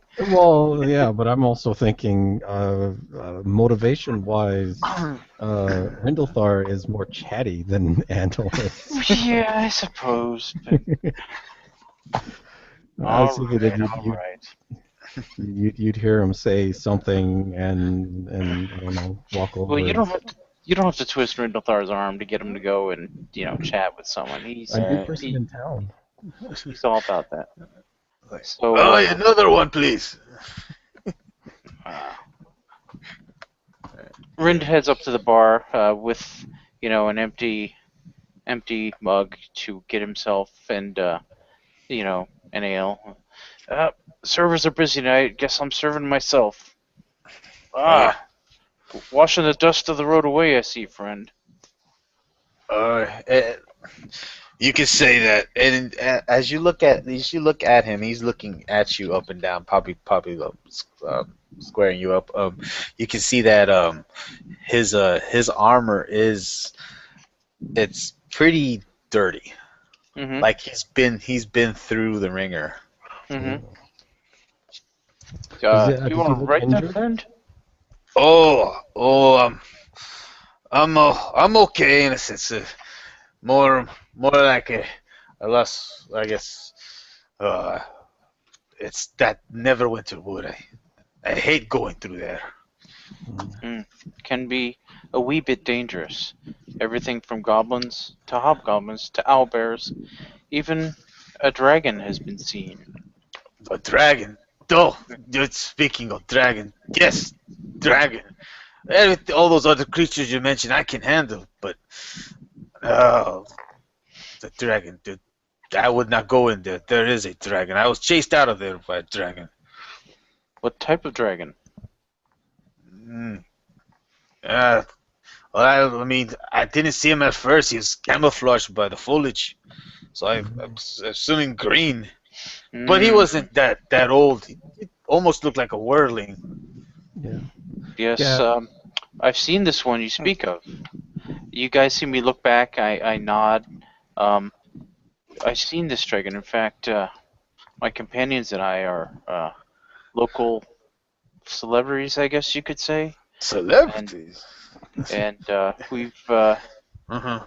done a lot of good in this area of Vandalin. I am Really? Rindlethar Silverglen, and I'm pleased to meet you. And you are? Oh, and he dusts off his gauntlet, and he says, "Oh, oh, wait a minute," and he takes off his gauntlet. Ah, it's Rogar Barfist, Dwarvenhammer. Ah, well met, sir. We've Well, been waiting for your arrival, sir. for my arrival. Your reputation precedes you. Oh, you know Hallwinter. Actually, I'm close personal friends with the man, and if you wish, I can take you to meet him. He actually keeps an office in our keep. Mm, keep. Oh, and then he Iron Fist Keep on the hill to the east. yes, Iron Fist, and he's reaching over his purse, and he's like, darn it, it's in my pack. Oh, which I lost in the Neverwinter Wood. What did you lose? It's just my miner's pack. But all my documentation, but more important, my tools. I need my tools. Yes, you do. I'll be right back. Oh, I almost run back to the table. Guys, it's him, Rokor Power Fist. And he lost his tools in the Neverwinter Woods fleeing from the dragon. Come on, let's talk to this fella. I'll invite him to the table if it's fine with you guys. Certainly. Absolutely. All right. I come back to the dwarf and I say, please, Rokar, will you come and join us and let us get you a meal? And you can tell us your tale, because I think maybe we can help you with this. We know a man, a local man of the woods, a druid by the name of Radoff, who knows the length and breadth of the Neverwinter Woods, more so than anyone I know. He might be able to help put us on your trail. Rydolph. You know Rydolph. Hi. We Oh. kind of helped him out before, and he helped us as well. In fact, I wield a rapier that once belonged to him. He said I could keep it since we helped drive off the dragon. Wait. Can I see this blade? Sure. I'll pull it out slowly and hand it to him by the hilt. And you see he I'll step holds it away if he wants to wave it around or whatever. right. He holds it up, and then he flips it around a little bit, and he kind of tests like the balance. And he's like, "Oh, one of my better works." What? This is yours? Well, I made it for Rydolph. If you know, he asked. Well, he's kind of, I think, retired as far as battle goes. Not that he's defenseless. I'm sure he has his druidic magic at his command, as well as his stout cudgel. But he's been doing well here in the town. He helps the halfling Andermath family, and he brings in rich harvest with them. This area has been thriving in the last couple of years since we drove off orcs and defeated the goblins and the drow. Oh, wait a minute. So it's you, and he points to the other two. He's like, "You." I thought there's more to you. There are 4 of us in total. Well, there's quite a few actually over the years we've been recruiting. Oh. But Yeah, but the main founding members are this good man here. Well, I don't have know if you're- Andel Smith. Yes. I reach out my hand to shake. And Good to meet you. Glad to meet you too. Karen Shar. Good day, sir. Good day. Please sit. Join us for a meal and tell us what happened. Right. Right. Oh, thank you. He pulls out his seat, and then I'll put the rapier away. yeah, he hands it back to you, and he takes a seat, and he actually looks back at the bartender, and he fades his fist like one. He has one more, and then the bartender nods, and he goes. And he goes, no, no, no, no, no. He waves his hand again. And he counts. He's like, four more, four more. He puts up 4 fingers up, and then he says, well, I mean, like I said, I was on my way here. This was my destination, but I decided that I was going to pass by, or actually, I was going to go to Star Metal Hills and mine some of the metal from there to just resupply my antimantium. It helps with the forging of weapons. Um, But on my way there, I mean, I ran into this dragon, but he couldn't be reasoned with. well, he probably is in a fairly foul mood over those last couple of years. We drove him off of his original nesting place, and A lair in the town of Thunder Tree. yeah, It's not far from Neverwinter, a few days' travel east along the river. Oh, I see. unfortunately, we couldn't lay him low. We tried, but he flew off before we could finish him. Right. Hmm. Well, I mean, I myself, I'm no fighter. I'm just a man trying to make his means, and I work as a blacksmith, and that's really what I know. And I don't know how to fight a dragon. I mean, I've been through Neverwinter Woods before, and I never had much trouble. I mean, usually if you keep to the river, it's fine. But yeah, alas, I dropped my pack while I was trying to escape the fiend.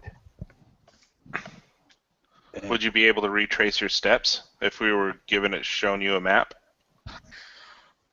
Oh, well, I mean, Neverwinter Wood is vast. I mean, I was close to the river. I mean, I was almost close to Star Metal Hill, almost to the opening where I was practically almost there.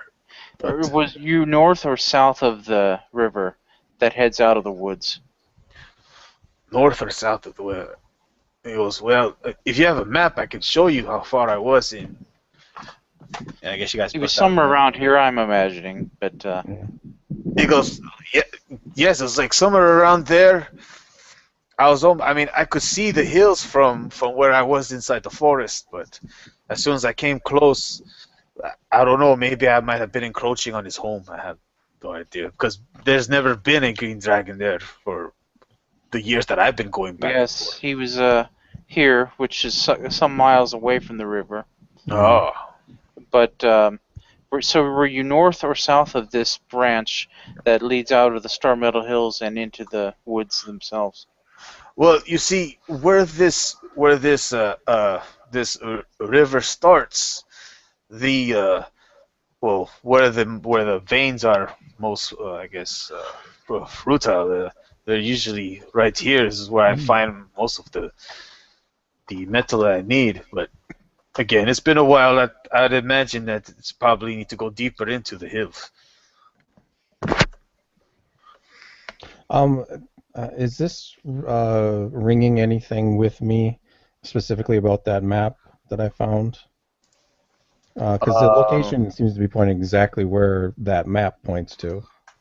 Yeah, when Rogar is explaining this, you're making the connection, like, oh, this has to do, with what he's.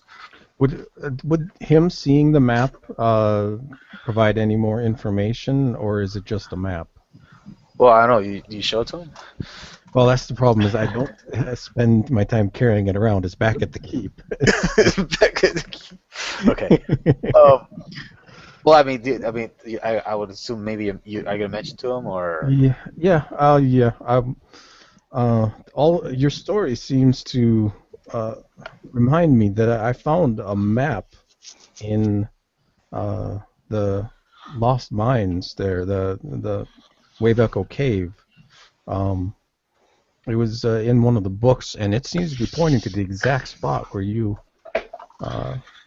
We're seem to headed. mine your metal. Mm-hmm. It's currently in the library at the keep. That's where I've been keeping it and studying it. Hmm. So if you want to head over there, maybe that map could give you more information on the area, or you could help me decipher a little bit more of the map. That would be We can also offer some hospitality in a room. yeah. And you said Sildar is there, right? So you'd be able I, to check in with him too. Chris, we didn't cover this, but I would think we'd probably welcome the 2 remaining Rockseeker brothers to reside there when they're in town as well. Okay. Yeah. Yeah. There's plenty of room. Yeah. Yeah. Yeah. Yeah. Since I'll they're yeah. worth paying for it. Yeah, I mean they In part, probably they partially take residence there, and they probably settled in. I mean, that's the other thing I was going to say, that I was saying that Sildar is he's magistrate right now. So basically, that's the other thing he's been doing too. He's been dividing the lot like of properties because of this influx of people that are coming in. Saying like, okay, he's like zoning out like more residents in the city of Fountain, because it's actually starting to grow because people are coming in, and merchants are coming and going, and that's the other thing that he's been helping the town with, because there's not much faith in Wester doing this, right? until someone could come in to relieve him. The other thing I forgot to mention is that Rydolph, he's actually there too, and they're more or less, if anything, Rydolph's maybe like an advisor to. That's awesome though, because yeah. he can move trees. The druids sometimes can do that, so they don't have to chop them down for farmlands, and help them harvest, the correct trees if they're going to cut here and there, trolling it. You know how druids are. Right. Right, exactly. Yeah, they're totally working, coinciding in that. Rogar, yeah, he says, oh, surely, yeah. I mean, that was my next. I guess my next stop was the Iron Fist Keep. But in regards to that map, lad, I mean, like I said, I am part of the Dwarven Hammer clan, and from what I know, that's just common knowledge for us dwarves, that's where we would harvest our adamantium. That's Okay. Starmental Hills. Oh, okay.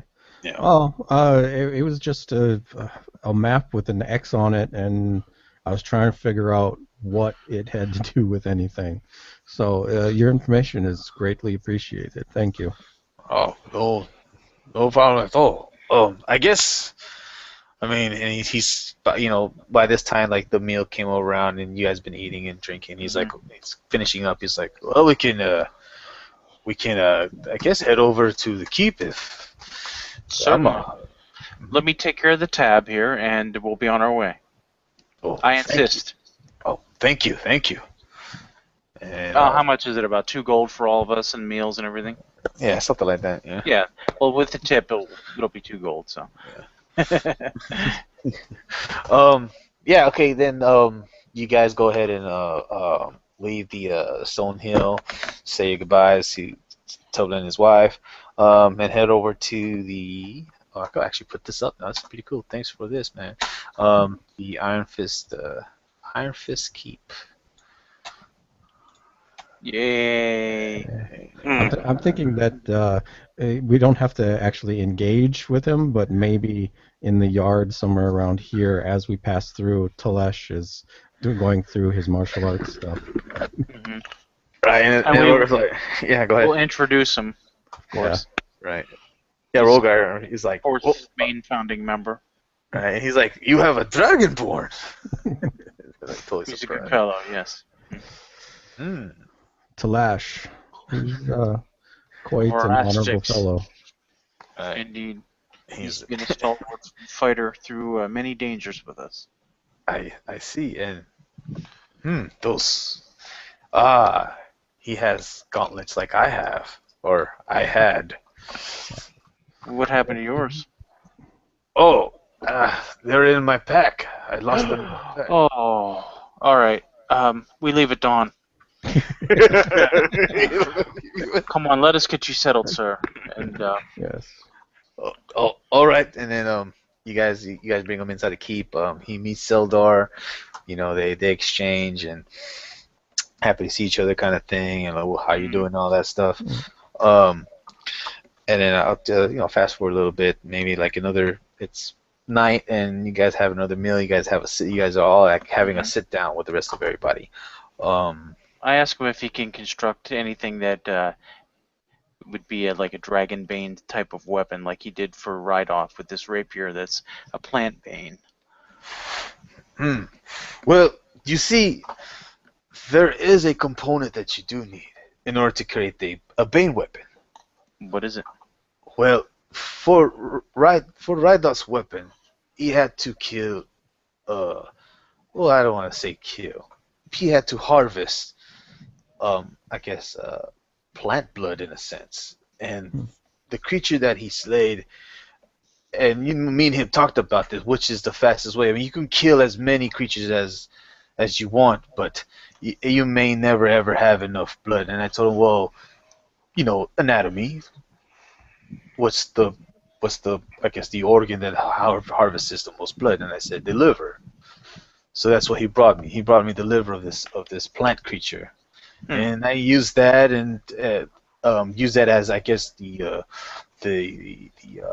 Catalyst? oil. Yeah, the catalyst, the oil, and uh, it seemed to, well, you see for yourself how the weapon works now.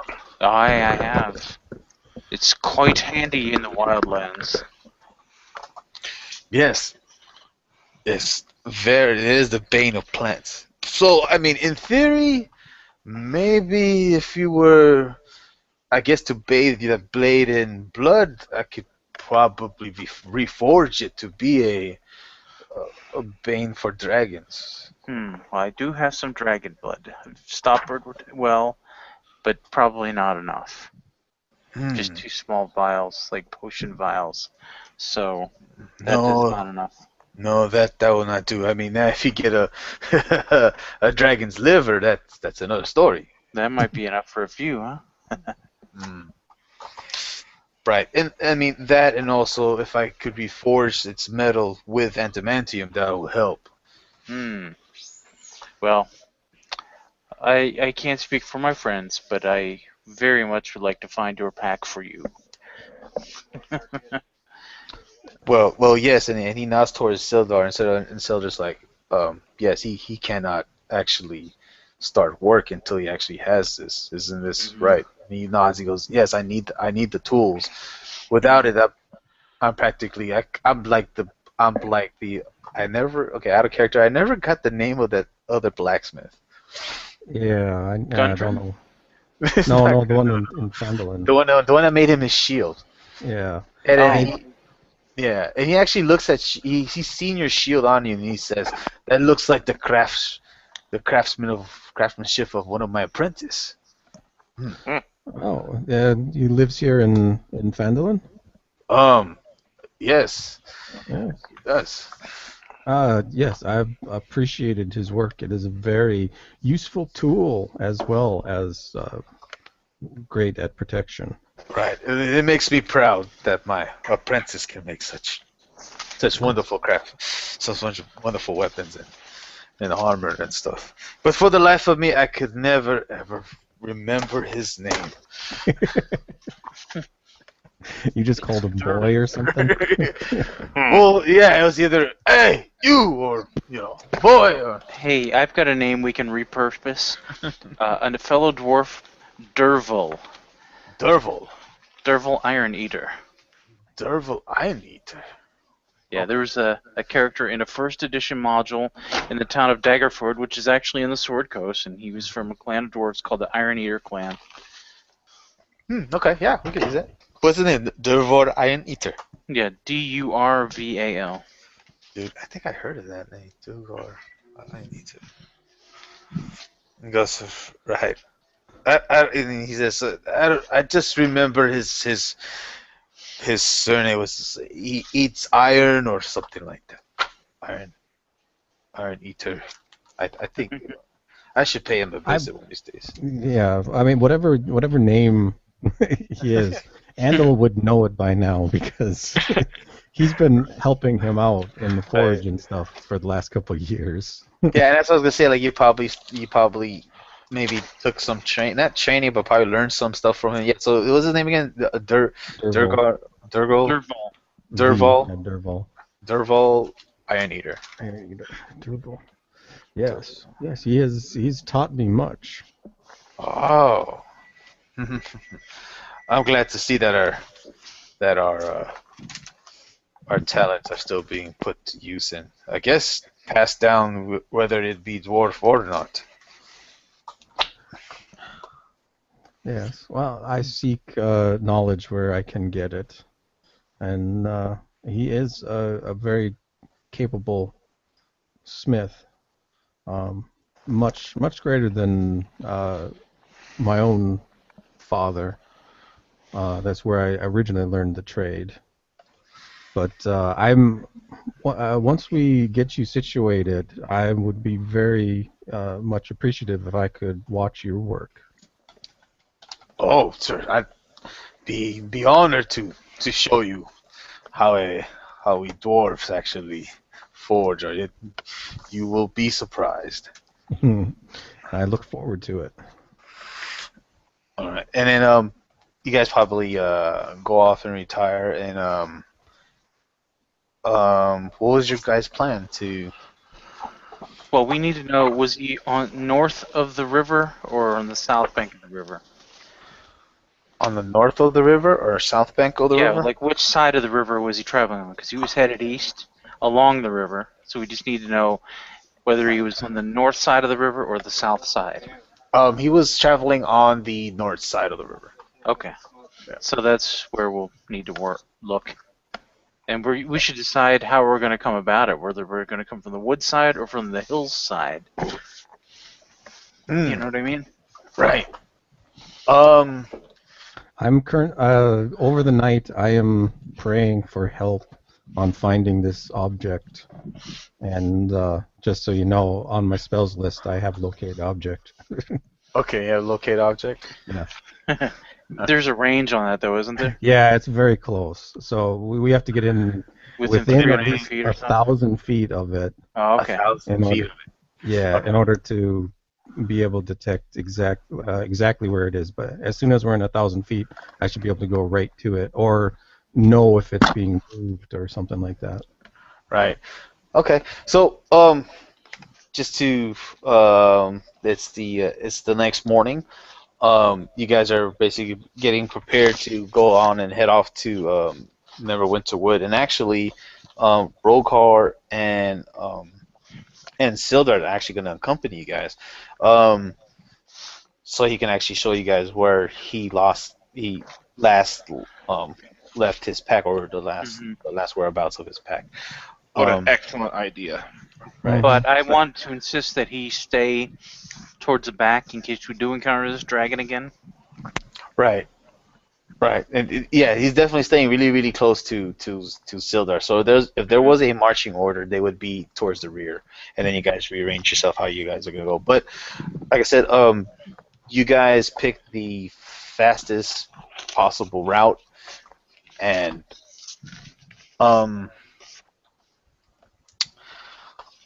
what I was gonna say is when you guys are, it takes you, let's see, how many days it take? Because it takes you about 2 days to get to Neverwinter. I mean, you guys are all on mounts. Well, I mean, I'm gonna say it takes you a couple of days to get there, but I mean, for the occasional, I mean, you guys probably broke camp, and then for the occasional like howls of wolves, and maybe like you guys probably heard a creature of some sort roaming through the woods near your camp, and you guys did your watches. But more or less, it's been I hate using the word, but uneventful. The next morning, more or less, it's like almost like the same thing. There is the next day, you guys you encountered a familiar creature. Probably Rilithar, you probably remember this because it's that same ogre that had the now he has a wolf tunic around him. Nice. Yeah, I gave him 4 wolf pelts. Right. I mean, you see him at a distance, and he's minding his own business, and then occasionally, like, he looks up, and then he's like, probably if he senses you guys, but he doesn't seem to sense you. He's not really looking for any trouble like that. Yeah, and actually, I think we're probably trying to avoid trouble. Right. Exactly. So, I mean, you let him do his thing, and he passes by, and then the next night you guys break out camp again. You hear the familiar again, and then off distance, and you guys, you're probably thinking, man, I wonder if that's the same one or if that's a different one. Well, you guys put down the last one. You killed that one, yeah, that's right. So this is definitely a different one. It's a mate looking for revenge. It's a mate. 3 years later. 3 years later. Well, it's an owlbear, so it takes a while to find. Right. Another probably a day or two passes again. I'm gonna say it's gonna take about 10 days to get to this place safely. You guys on this particular night, you guys heard I'm not gonna say music because it's not music. You hear singing, something like that sounds really angelic. At first, you hear one probably voice, and then it starts to like meld together, where it starts to not just be one, but it sounds more like a harmony of voices, and it sounds really, really angelic. It sounds really beautiful. When you guys are trekking through the forest, you can't help but go towards. You're not trying to go towards where you don't know if you're walking towards it, or it just happens to be where you're going. But it seems like the choir is like getting louder. And then the next day, you guys see Sildar in the morning, and he has something impaled on the floor with a sword. And you hear him mumbling, and you also see Rogard. He's actually on the floor, and he's like holding this thing down, and you see just Sildar doing like a coup de grace on this thing. So basically, this happened on his watch, and you hear him saying, "You foul beast, you will not sing no more." And then you hear a scream, and then when you guys come around and see what they were doing, he was putting down a creature that looks humanoid, in fact. It has like a female feature, with the breasts and all, but when you look at the whole body, it has a wingspan, and it has like claws for legs, and you guys recognize this as a harpy. Harpy. Right. And he says and he's like, that must have been the voices that we've been hearing. But there was more than one, it sounded like. Right. And he says, it's best that we do not go towards or be charmed by their song. And then the day progresses, and it's another night. You guys don't hear no heartbeats or anything, and actually it's pretty quiet. But one thing that you guys do notice is you notice probably like a sulfuric, acidic smell. Not like a stench, but just like kind of like you smell a skunk kind of thing, where it starts off really, really faint, and then it starts to get a little strong, and then it fades away. It's Venom Fang. He asked what you guys like smell, and you mentioned that, and Rogar's a Venom Fang. Who's Venom Fang? The Green Dragon. I think it might be him. Its noxious breath is a poison. I guess we must be getting closer. So I'm gonna say you guys are probably like about over here now, and then on the north side, of course. And then during the day, he's like, "I lost it somewhere here," and you guys are like looking around and stuff. He's like, "Do you guys see it?" Now'd be a good time for that spell. Yeah.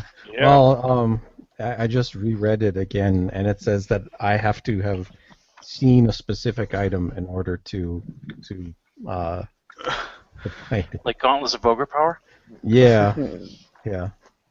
I mean, I could find the closest one, but is Telesh with us? No, he is not. He's He's at the not. Okay, then I could try to find the closest thing of uh, uh, Overpower. ogre power. Yeah. Oh, is there like a roll for it or anything like that? Or it's just No, it just let me see here. Tells you the Well, direction. his Yeah. gauntlets are magical, right? Yeah. the Talashes or Rogar No, Rogars. Rogars. If anything, they're more or less the same like Talashes and property wise. Yeah. But they give off a magical aura, do they not? Yeah, they do. So if I detect magic, Yeah. If I'm within 1,000 feet of it, I can detect its location, or if it's in motion, I know the direction it's moving relative to me. Okay, let me just look at the detect spell. But yeah, let's see. When you do detect magic spell, can guess it's only penetration- 30 feet. Oh, you have to be within 30 feet. Yeah. Well, I guess I mean you set it off. I mean, you probably set it off like ever since you guys went in the forest. You have it constantly on, and I mean where you guys are at, you do not sense anything arcanic or anything like that except for what's on you. Okay. What about the locate object? Is that going to work? To let us know what direction? Are we close enough, or mundane senses? Do we? How far does it reach? It's only 1,000 feet. Oh, it's so, only 1,000 feet. That's 1/5 of a mile. Fifth of a mile. Yeah. Yeah. If you do have a sense, but it's like faint. It's But pretty faint. do I have a direction at least? You do have a direction, and it's directing you towards the Star Metal Hill. Okay. Yeah. As far as I can tell, we have to head towards the hills. All I mean, right. you wanted to go there anyway, so. Well, we might be able to kill two birds with one stone, possibly even a dragon. But Yeah, I'll see if I yeah. warn you that when we get there, I want a shot at trying to approach with stealth from Mhm. downwind, if possible. And two, if we fight this thing, we should remain spread out so its noxious breath can't take us Yeah. all down at once. Hmm. Right. Okay. And then once again, you guys are probably at the neck of the woods where it opens up to the field, and you guys basically from where you guys are in the forest, you guys can see, I guess, the outskirts of the foothills of Star Meadow Hills. Um, Again, it is saying nightfall, and then Sildar he goes up. Man, we should probably set up maybe a final camp in here In the before woods. in the woods, yes, and then head out to Star Meadow Hills. I mean, if anything, it's probably like half a mile from the forest from where you guys are at. Okay. I want to keep a Again, close watch. yeah. So again, as you guys are doing your watches or breaking down for camp for the night, that that that order is sent. It's getting a little more pungent. You guys notice that there's it seems to be like a fog rising from where the stream heads into the hills. Mm. Right. Um, so, and I mean, and Sildar, he looks over in that direction and says, that's quite peculiar. And I mean, the weather it's not humid or anything like that. It's fairly fair. So that's kind of odd, especially because it's probably like not early evening, but early, mid to going to late evening. And then you can actually see I'm not gonna say it's not really like a mist, but it's like a fog, and it seems to be rising off of the at the end of the river or the stream. Okay. So is it rolling in from the edge, or is it rising from the stream itself? It seems to be like it's rising from the stream itself. Okay. Okay. Ooh. Yeah. And then if anything else, you guys hear the familiar noises of the sturges at night. Probably see one, and probably Kyrian gets ready for his radiance, and he's like, Huh. yeah, but it was only one just passing by. It didn't even pay you guys no mind or anything like that. Chiron is legend in the Yeah. Sturge community. Oh yeah, previous sturges are like, that's that guy with the light. Yeah, I could just see like the sturge like flapping by. Flee! And then Flee! he flips you He's the the- bird as you pass. He passes He's by. the bane of our kind. Flee! If only mosquitoes were that way. He's Yeah. like, you killed my family. He was passing by. Hey, Chris. Yeah? Rinda's gonna forego a little bit of sleep tonight to keep extra vigilant towards the headwaters of the river and that Okay. stream. Right. Right.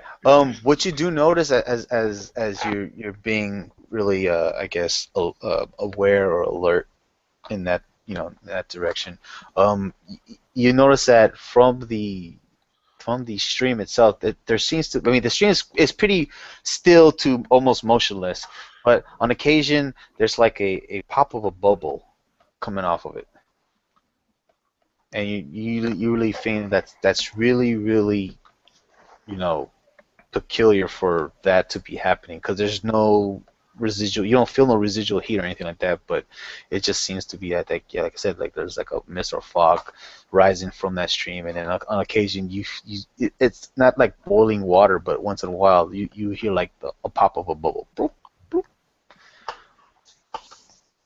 And then Is there an odor accompanying it? it's like a sulfuric odor. I share that knowledge with my friends. I suspect maybe there's an underwater entrance to this layer. A cave, perhaps? Do dragons spend time underwater? I mean, I'm wondering Only if they're named Godzilla. if that's like the exhale of a dragon swimming in this. How deep is the river right now? I mean, from where you are looking at where this fog's rising, I mean, you can't really tell how much of the depth is, but from where you guys are camped out, I would say if you were to wade in it, it's about almost neck deep. Oh, okay. Oh, yeah, he'd have to In be. the center, it could be far deeper. Yeah. Right.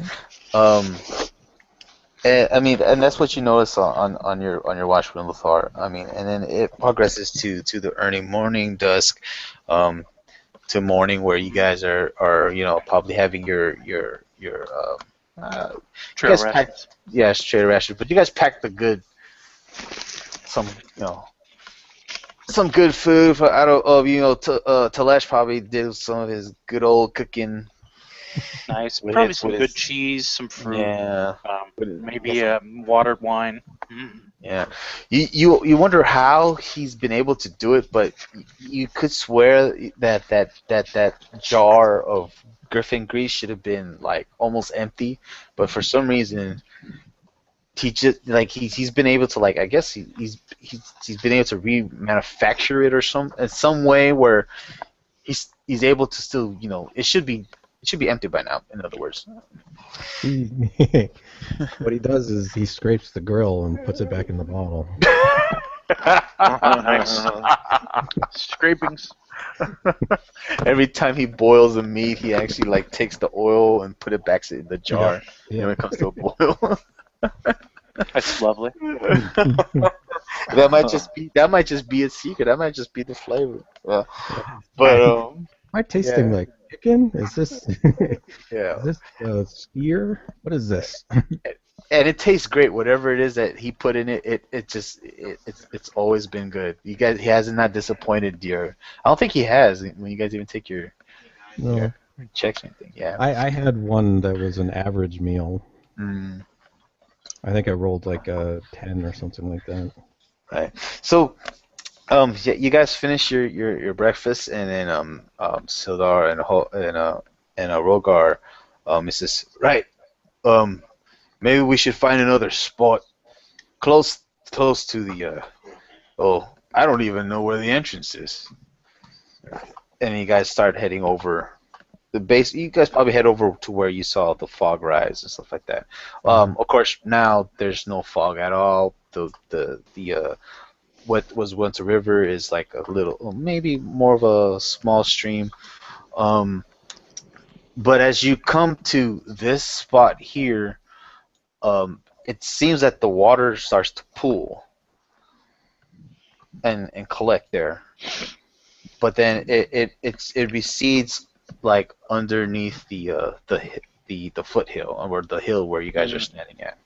Hey, Chris, can we retcon for just a second? I Sure. did want to look around to see if there were any signs that the backpack had been dragged off somewhere else, like into the woods or anything like that.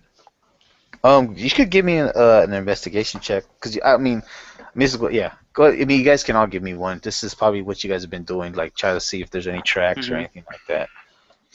So I don't have a you great skill in it. Yeah, that's pretty average. 9. I was gonna say it could be investigation, or if you guys want, you could do survival because you probably were trying to track the dragon also. I've got 3 in investigation. That's the best I can do. Look at that. There you go. 20. Wow. Kyrin coming through in the clutch. Kyron's like, it's over there. Towards water, right? It's over there. Right. You did not see any drag marks, like, or you can't really decipher anything on because of the foliage, or over the plains, or now the foothill dirt of anything being dragged. But definitely, Kyron, you're definitely sure that over where you guys saw the fog and the bubbling water, or what Rindelthar probably told you the night before, that there must be some way into this, whatever this place is. And I mean, now that you're staying at the water, or at the edge of this pool, you know, you probably see that it has some depth to it, and maybe there's like a reflection of light, but the others can't probably notice it, but you notice it with your keen eye that there seems to be maybe a passageway, but you're not sure if it's just your eyes playing trick on you or anything like that. Well, I'm going to tell everybody about it, obviously, and then we should probably investigate that. Okay, yeah. You guys can give me an investigation check, please. You guys are looking at this pool of water. Oh, there you go. I'm still not seeing anything. Yeah, you're like looking around and stuff. Kyron, you're starting to doubt what you see.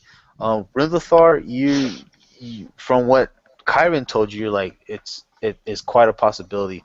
Can you tell me how you probably figured that this is definitely a passage? There's like maybe a passageway underneath this pool? Probably what Rin would do is he's pretty well read, and he has a bunch of knowledge about different things, but he knows that some creatures like lizards or dragons, like to have layers where they go to be more secure, someplace safe to sleep. And he would maybe take like a long stick and be prodding beneath the water, and figured that there was like a void. He thought he saw something, and he was probing around, and indeed he didn't hit bottom in one place, and there's an opening down beneath the water that we could try to enter. Right. I was gonna say, yeah, as you're prodding with this makeshift stick, I mean it has length to it. Probably like a branch or something that you probably got from the forest. And then you probably did one of those where you tap it on one side, maybe on the left, and then you tap it on the right, and it gives you like a gauge of how big the hole might be. Then maybe tap the top of it, and then tap towards the bottom, and you don't really touch anything. So you're like, okay, so there's a top and there's sides to it. So there's definitely a passageway in it, and it's confirmed that there is a passageway, and maybe like you guys can probably fit into this, but you probably have to go one by one. Right, and it's under the water, right? And it is underwater. All right. I'm going to volunteer to go check this out, but I want a rope tied around my waist, and I want all of you to be on the other end. And if I don't come back within just a couple minutes, please reel me in. Or if you feel a frantic double yeah, let's get some sort of message system set up. So like Well, I can only hold my breath for so long. So if I'm gone more than 2 minutes and start reeling in, please, I okay. guess. And I'll rely upon dark vision and not have. I mean, I don't know Well, what. what I'm more concerned about is if you get to the other end and reach an opening and start spying around, and that's past 2 minutes, and then we yank you back down. You know, I want a Okay. signal that says I'm okay. I'm on The the all other end. clear is Okay. 3 yanks. 3 yanks. Trouble Okay. is 2. Trouble is 2. Okay. How about trouble is just as many as you can do, and just like Alright. rapidly. just keep yanking because. All right. All clear is 2. Trouble is 3 or more. Okay. All right. And I'm going to get most of my equipment off, my bow off. I'm only taking the rapier with me and my thieves' tools, and that's it. And we'll have a double length of rope tied around me, like so. It's 100 foot of slack total. Right. And I'm gonna go beneath the water, and slowly try to go into this void. Okay. And if Right. it's too dark for me to see, I'll come back and ask for like a light source on a rock. Okay. Well, well, I think if I'm doing this right, everybody else should not have any sight at all, and it should only be Rindlethar. Andal, Kyron, do you see anything? Nope. No, Okay. just black. All right. Chris, I will also take my potion of healing along with me, and of course I'm wearing my ring, the ring of protection. Right. You know, I've got the Hey, I potion hate of to do flying. this, guys, but I gotta Potion go. healing. Yeah, that's what I was about to say. We did just hit about 2 o'clock. Do you guys want to? I guess. Do you guys want to Yeah. keep going, or? I can't. I gotta go. Yeah, I go. Yep. Okay. Well, yeah. I think if Rob can stick around for a little while, I mean, get the information at least. Yeah, and then maybe he just can another 10 minutes or so, and we can let relay it back. Doug I know mean, what he missed. Kyrin is not Or- going to know any of this anyway until Rindlethar Mhm. tells Right. us. So Yeah, and then we'll Okay. end it there. yeah. Okay. Well, we'll say this: if you guys do enter a combat situation where, where Kyron is needed, then we'll stop it right there, and then Yeah. we'll do it right there, so we won't be missing All right. anything. Okay. Sweet. Cool. Yeah. All right. I'll see you later, guys. See you next Alrighty. week. Next Take All care, right. man. Bye. Hopefully with Talash With joining Talash. us. Yeah, that's the other thing too. I sent him a message through Google Plus, but I don't know how well it goes through. It just, he was on the list of people who were in the hangout, so I started like a little hangout and sent him a message. Right. Yeah, I never got a response back on Steam, so Mhm. I figured he's probably busy. He's usually Well- here, so he's probably doing something. No, I know, but it's not like him to just not show. Yeah, He's been here from the beginning, just like Brian and I. Yeah, Yeah. that's true. I'll be able to touch bases with him. I'll probably give him Yeah. a call or something. Yeah, that'd be cool. His What? penalties, he doesn't get any XP for the harpy. Yeah. Hey, Chris, in the chat, I was looking. It said 2,000 gold pieces split. What is that for? No, there was something. I was reading something on the chat where I don't know if you typed it up or something. It was, what was it?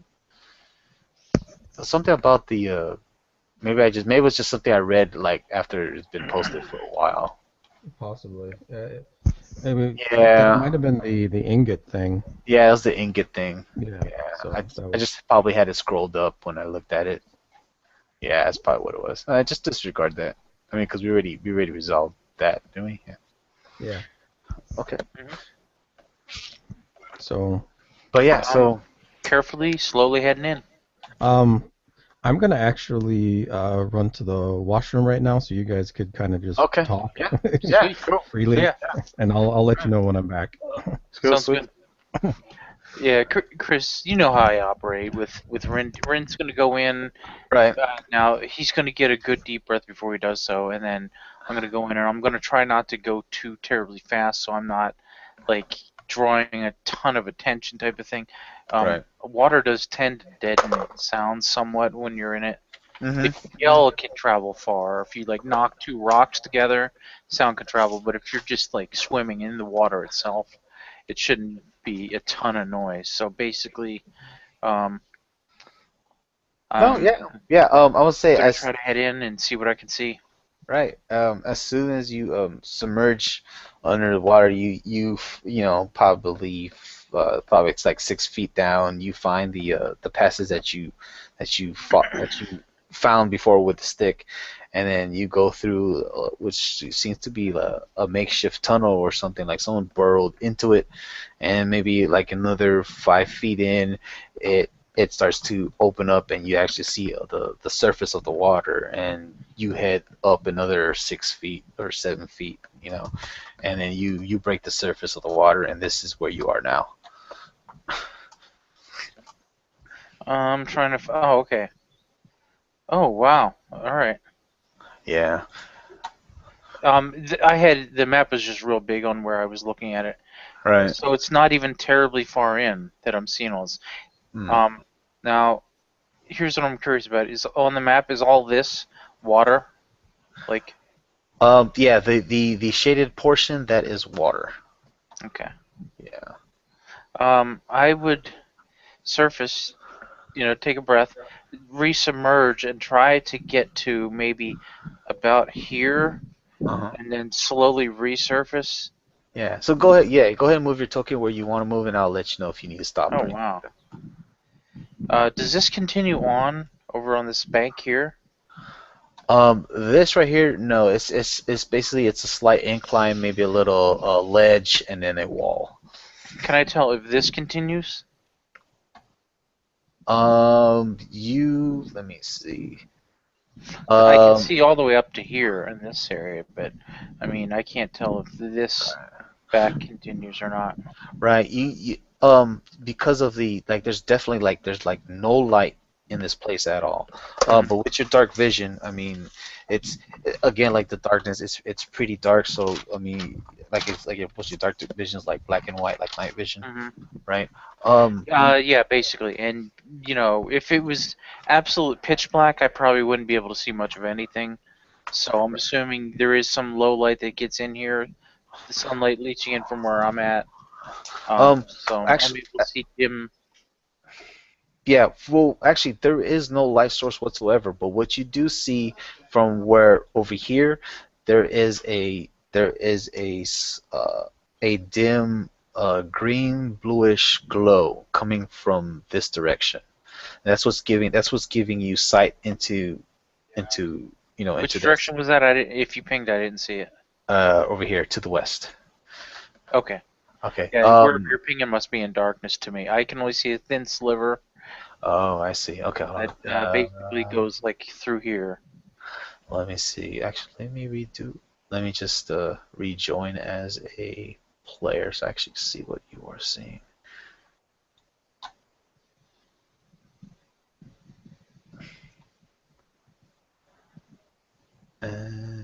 Do I see anything? Of course, I do not see anything. Hold. You might have to rejoin as me. Yeah. Okay, I'm back. Basically, though, here if you follow this arrow, that's the edge of my vision there, and then here, and then I can see this whole cavern and the entrance. I see. Actually, you know what? Let me Yeah. keep that. Why can I not? Hold on a sec. Let me just not reset, but let me check something.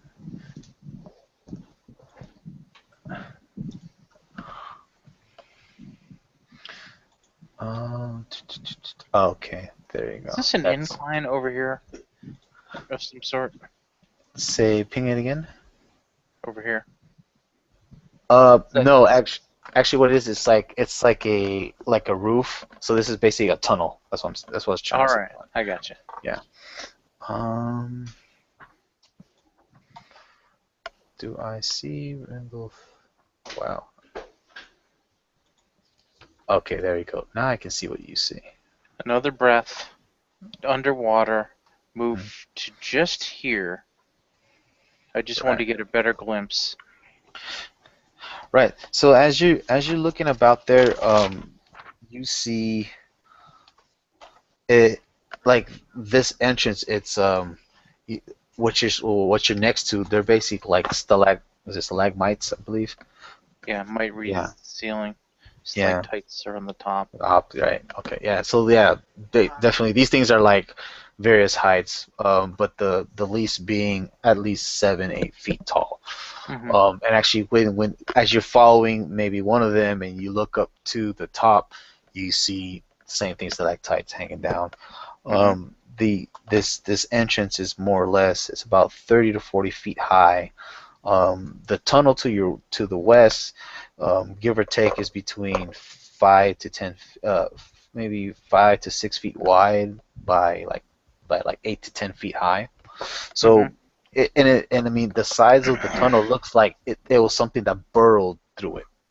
So So it might be a tight squeeze for like that green dragon, but it could fit through. it could fit through. Yeah, exactly. All right. You got to Um, hold his wings in close and fold his right. wings probably. But I'm gonna do a double tug on the rope because I've been gone probably close to the 2 minutes. So let them know they don't need to like pull me violently backwards. But I Right. would submerge and start to swim back. Right. I've seen enough. I don't Right. want to risk going any further.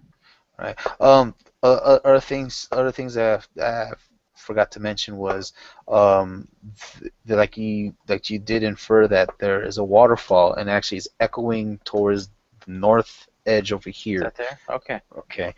It's coming And out of the wall then. it's cut. Yeah. It's not. This is actually a wall. It seems to be like another tunnel. So you don't see the waterfall there, but you can hear it, and it seems to be coming from beyond that location. Hmm. Um, I'm gonna untie the rope at this point because I don't want to risk getting dragged back. But I did a double tug to let them know all was clear. mm, I want to swim if it's not too rough and get a look into there. If you said there's another passage. right. It's not rough. When you swim, actually, the pool there's like a slight current. I guess pushing south, like Yeah. out of the caves. Right. So basically, this is Gotcha. probably what's feeding the That branch of uh, the river, right? yeah, exactly. Let me go to, and you said you wanted to look inside and see Yeah. what's there. Um, oh, oh, wait a minute. Come on, I can't select that one piece. Hold on one second. No.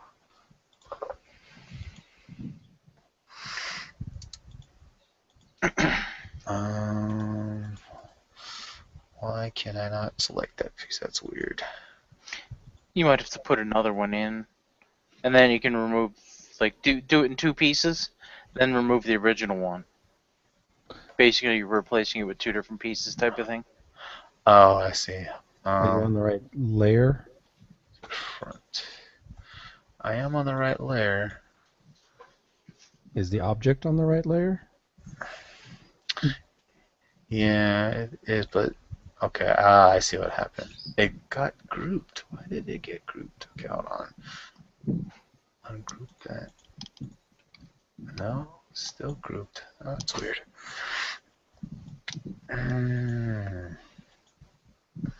No. I really thought I was like seeing like the walls move. He's like, what? What's that? What gives? Yeah, it's weird. For some reason, I can't. That one. That's. If you want, you could just describe it. You know. I'm trying to see. Will it actually? I was just playing. Like, what's that for? Yeah, sorry. Hold on a second. I will get this.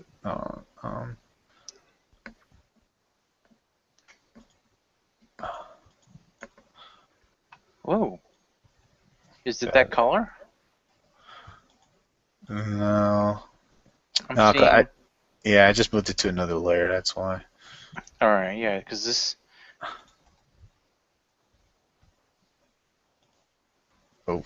This area here was like all green, and then like there's a channel that's yellow. That's all yellow in Right. there. And, That's weird. like.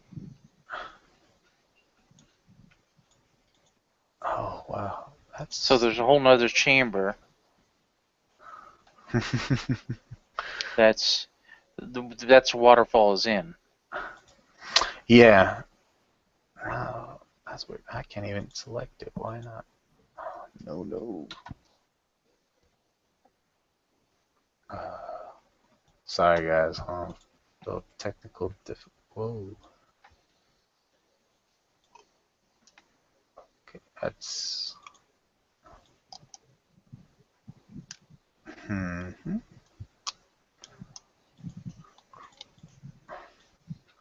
All right. I think I got it now. Nope. I get the picture though. There's a tunnel. Right. Where I'm at, then I'm looking through, and it's probably dim. Another pool, and the waterfall's emptying into that pool, and it's like about 30 feet across, 30 feet deep. You know, roughly circular. But I'm not gonna take any more chances. Take a breath, go under the water, and I'm just heading out, grabbing the rope back, Mm-hmm. swimming out with it, getting a good deep breath, and then going underneath. Headed back, surfacing, coming out of the water. Whew. Cool. What'd you find? A cavern, Cavern. rather extensive cavern, or a series of connected caverns. Mhm. There's a pool-sized stalactites, stalagmites. I can describe the large entry chamber with a tunnel dug to the west, which I believe it was where the dragon is. Directly Doug. straight into the north, there's a round cavern about half the size of the first cavern that has a waterfall coming into it. When you And say there may be an additional passage off of that main first chamber. I didn't want to hang around and explore any further, but I think this is where the dragon's lair is. when you said dug, though, you mean was it dug by Like burrowed. burrowed? So possibly the dragon did it himself. Yes, it seemed that this place was dug out. Like perhaps there was a small low tunnel where the water came out, Mm-hmm. and I'm assuming maybe he enlarged it in order to fit inside, and then once he did, the natural cavern had been worn away, over thousands of years or more by the water. Okay. A lot of moisture in the cavern, stalactites and stalagmites and whatnot, but that bit to the probably can't see any of the inside of that. Looks like it was burrowed. So I did not see him in there, but I thought it was best not to explore around alone by myself for very long. What's the swim He's like to either get there, in or the he's not, so cavern? we can go in. Is it It's a short way in. Anybody can make it, even probably okay? in armor. It's not especially deep. Okay. It's only what 6-7 feet deep at its deepest, Yeah. right, Chris? Yeah. Okay. Yeah. Not that deep at all. If the dragon were any larger, he might have had a rough time to fit in here himself. Yeah. Okay. But he can squeeze down. Did you see any spot So that we could gather on the other side? yeah, my recommendation would be to get inside and gather just off to the left, and then Okay. let me explore up ahead just a little bit further. Okay. Maybe leaving the dwarf outside, but maybe Sildar would come in and join us. Mm-hmm. Sure. Sure. I would turn to Rokar and I'd say stick close to Rana. He will protect you. Yeah. And if you get into any trouble, tell him, and he'll tell me. Right. Well, yes. I'm sorry. Like I kind of blanked out there, but Sildar and Rogart, they actually, I don't know if you guys said that they're gonna keep watch outside because they actually said that maybe they'll keep watch while Well, you guys go investigate the. Mm-hmm. well, Rindelthar was hoping Sildar would be able to help us, but Yeah. yeah. Come along for the fight if there is a fight. Well, he said if he was to go with you guys, then Rogar would have to come along, and he'd rather keep Rogar out of harm's way. All right. Well, like I said, Rana can protect him, Mm-hmm. protect Rokar. It's all right. I mean, we can give this a shot ourselves. Okay. Best case scenario, we see the backpack, the dragon's out. Yeah. We can Just get it and grab leave. it and run. Yeah. Yeah. So if he's here, I'm willing to give it a shot without a fight, and then if it comes to a fight, or maybe we can try to bargain. hmm Well, I don't know. I can disguise myself, Yeah, that's true. But and if he that's recognizes us, though. we're sunk probably. Yeah. But so of course, it's been a couple of years. We may have changed our looks and whatnot. Maybe you have a beard now where you didn't before. Well, I had a beard before. Okay, Rin's sporting a little bit of a chin beard. He's a half elf, but not a whole lot of facial hair. His hair is probably longer, but yeah, I'm planning on donning like a full beard disguise when inside and make myself look older and different. Darker haired than you guys are used to seeing him. But once we're inside, just in case I encounter said thing, I want to try to make any sort of a parlay. So do you want to keep working on this for a little bit? Try to get in and then go from there? I mean, because you said you're just gonna scout, right? For right Yeah, now. but just a little bit further. But I was thinking that it would be good if everyone was inside of the three of us anyway. Yeah. Just in case something does happen. Yeah. I We're mean, close I by. can't possibly even think about laying, into this thing by myself. I Oh, mean, no. We haven't materially gotten much strong because we were level 5 when we encountered it the first time. right. So yeah. But you'd have most of your equipment now. Right.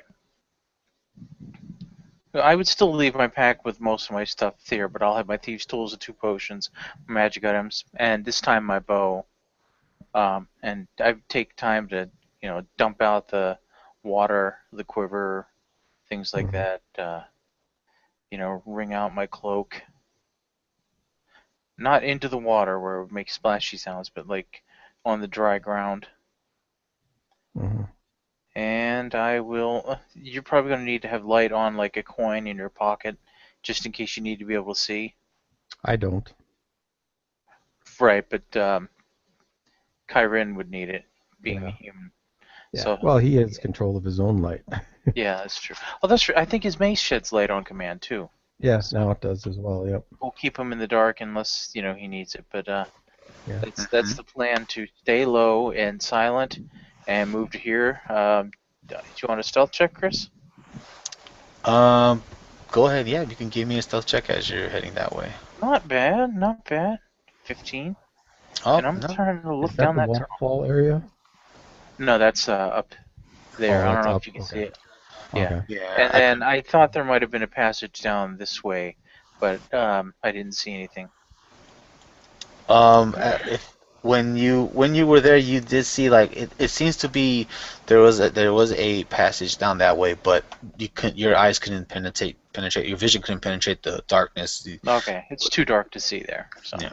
but there was a light coming from in this cavern over here on the western side, and Right. being that that's a bro, I thought he might have been in there, so I'm gonna take a peek. Right. Yeah, when you look in here, it's pretty much you see a couple ledges, but it doesn't seem like there's anything out of ordinary. It seems pretty empty. All right, I want to search right in this area to see if there are any traps. Not bad at all. 21 spot. No traps, but you do notice, if anything, there's like, there are like not footprints, but like there's like tracks of like of a creature, and it looks a little large. If you couldn't, Dragon tracks? um, when you first look at it, it doesn't look like dragon tracks. It actually looks like tracks of something that you haven't seen before. Hmm. Can I tell if it is reptilian or booted feet or... It looks like paws. Whew. Okay. Interesting. Alright. Well, I will head in, stacking close to the wall and staying low. To here. And getting a look around this other room. You said there's some light, and I'm trying to see if I can tell what the light's coming from. It's now coming from over here. And as you're investigating this, Andal, what are you doing while you're waiting by the pool? Well, it should be me and Kyron, and Oh, that's right. you Yeah. said Telesh is not with us No, at all. Talash is not. Okay. He's not with you. If anything, maybe he had to finish his forms or something. He's gonna catch up with you guys. Okay. Okay. Yeah, I'm basically trying not to make any noise. So yeah, as soon as I got out of the water, I'm staying still, drying off. I'm drip drying basically, but Right. yeah, I'm staying low, staying to the shadows, and staying quiet, Okay. waiting for Rindaldar to give us the some sort of signal to move. Okay.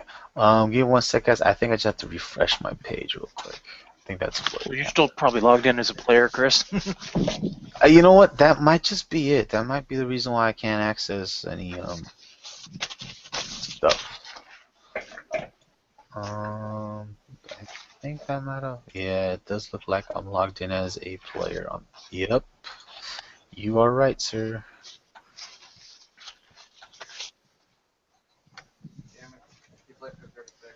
Let's see. Come on. Come on, baby.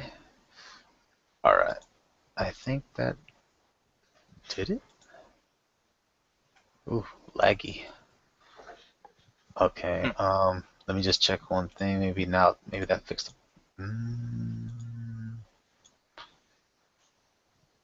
No, that did not fix the problem. Okay, it must be something I did. But anyway, as you're waiting by the pool, can you give me a perception check, Andal? Oh, sorry. Thought you No meant problem. me. Right. 16. Yeah. I mean, you're scanning this, and like I was telling with Thor, there is these over here. These are stalagmites. Give or take, varying heights, but they're like the least being 7 feet to 8 feet high. And then as you're following that, and as you follow the stalagmites to the ceiling's about 30 or 40 feet high, and you do see stalactites coming down at you.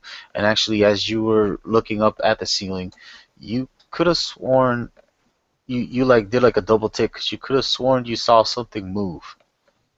Okay. But like you did like when me go, I mean, I just had water in my eye kind of thing, and then you look back up and it's totally still. There's nothing up there. Well, I would nudge Kyrin and point up to it and say, I think I saw something. And Kyron probably he's gonna take a look up and Yeah, well, he sees almost nothing without light, though. right. Oh, I must say that he probably turned on his he probably turned on the light bringer. Lightbringer.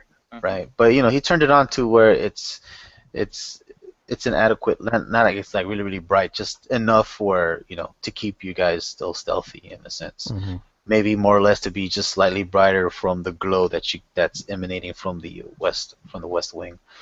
And he nudges towards you, he's like, are you sure? And He can hold it up high too, which helps right. a little. So I'm gonna say that he does that. So and he has pure high perception. Hmm. Then he's like, no, I don't. And then as he does bring the mace up. Like how when you move light, it casts shadows. Mhm. So as he's moving in, he looks up. He's like, no, I don't see what. And then he stops for a moment, and he does like one of those double takes that you did. And he goes, no, I don't. No, he goes, no. He thought maybe it was just his eye playing trick on him. He could have sworn that one of the stalactites like slightly moved, but he was not sure. Oh, okay. He's like, nah. Does the change in light allow for a second chance for me to see? Sure, and I'll come back with you. You can go ahead and do the roll, and I'll come back to you what the result is, and I'm gonna go back to The Rindelthor. light helped a lot. Definitely did. Yeah, I'm just looking around this room, high and low. The ledge down here seems to be the largest. Right. You do not like again. You giving a thorough scan. It's totally empty. You probably hear the dripping water from the waterfall echoing through the cave, but it's not like as loud as Wave Echo Cave by any means. But when you do look around, you do see the same tracks, and it seems to be it doesn't seem to be going in any particular direction. It just seems to be like traveling around in a circle, and then all of a sudden it disappears, and then it'll reappear again someplace else. You do see down here that darkness willing that it seems to be. I mean, you could see it is like a stairway, but it's leading down to another chamber. Up in here? in that direction, and that's where the glow is basically it is coming from.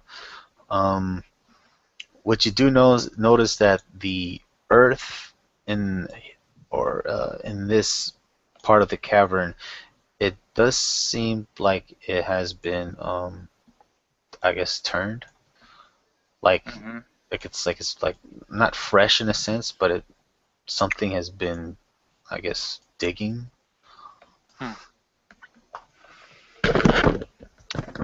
And how big are these paw prints? If you were to compare it, it isn't as big as a dragon, but it's maybe I would say 2 to 3 times bigger than Talesh's hands and feet. Oh, jeez. It's a little scary. Right. I'm going back. I'm back. Okay. I whispered to them what I found. Well, Right. he would see us staring up at the ceiling right now. Ceiling, yeah, right. Oh, there was also another thing. You could still hear a faint sound coming from the northern part of that I guess of that chamber, and it sounds like a creature, but it's not a sound that you ever heard before. It sounds more like let me see if I can figure out the way it sounds. It sounds like let me clear my throat. Let me see if I can do this right. It sounds like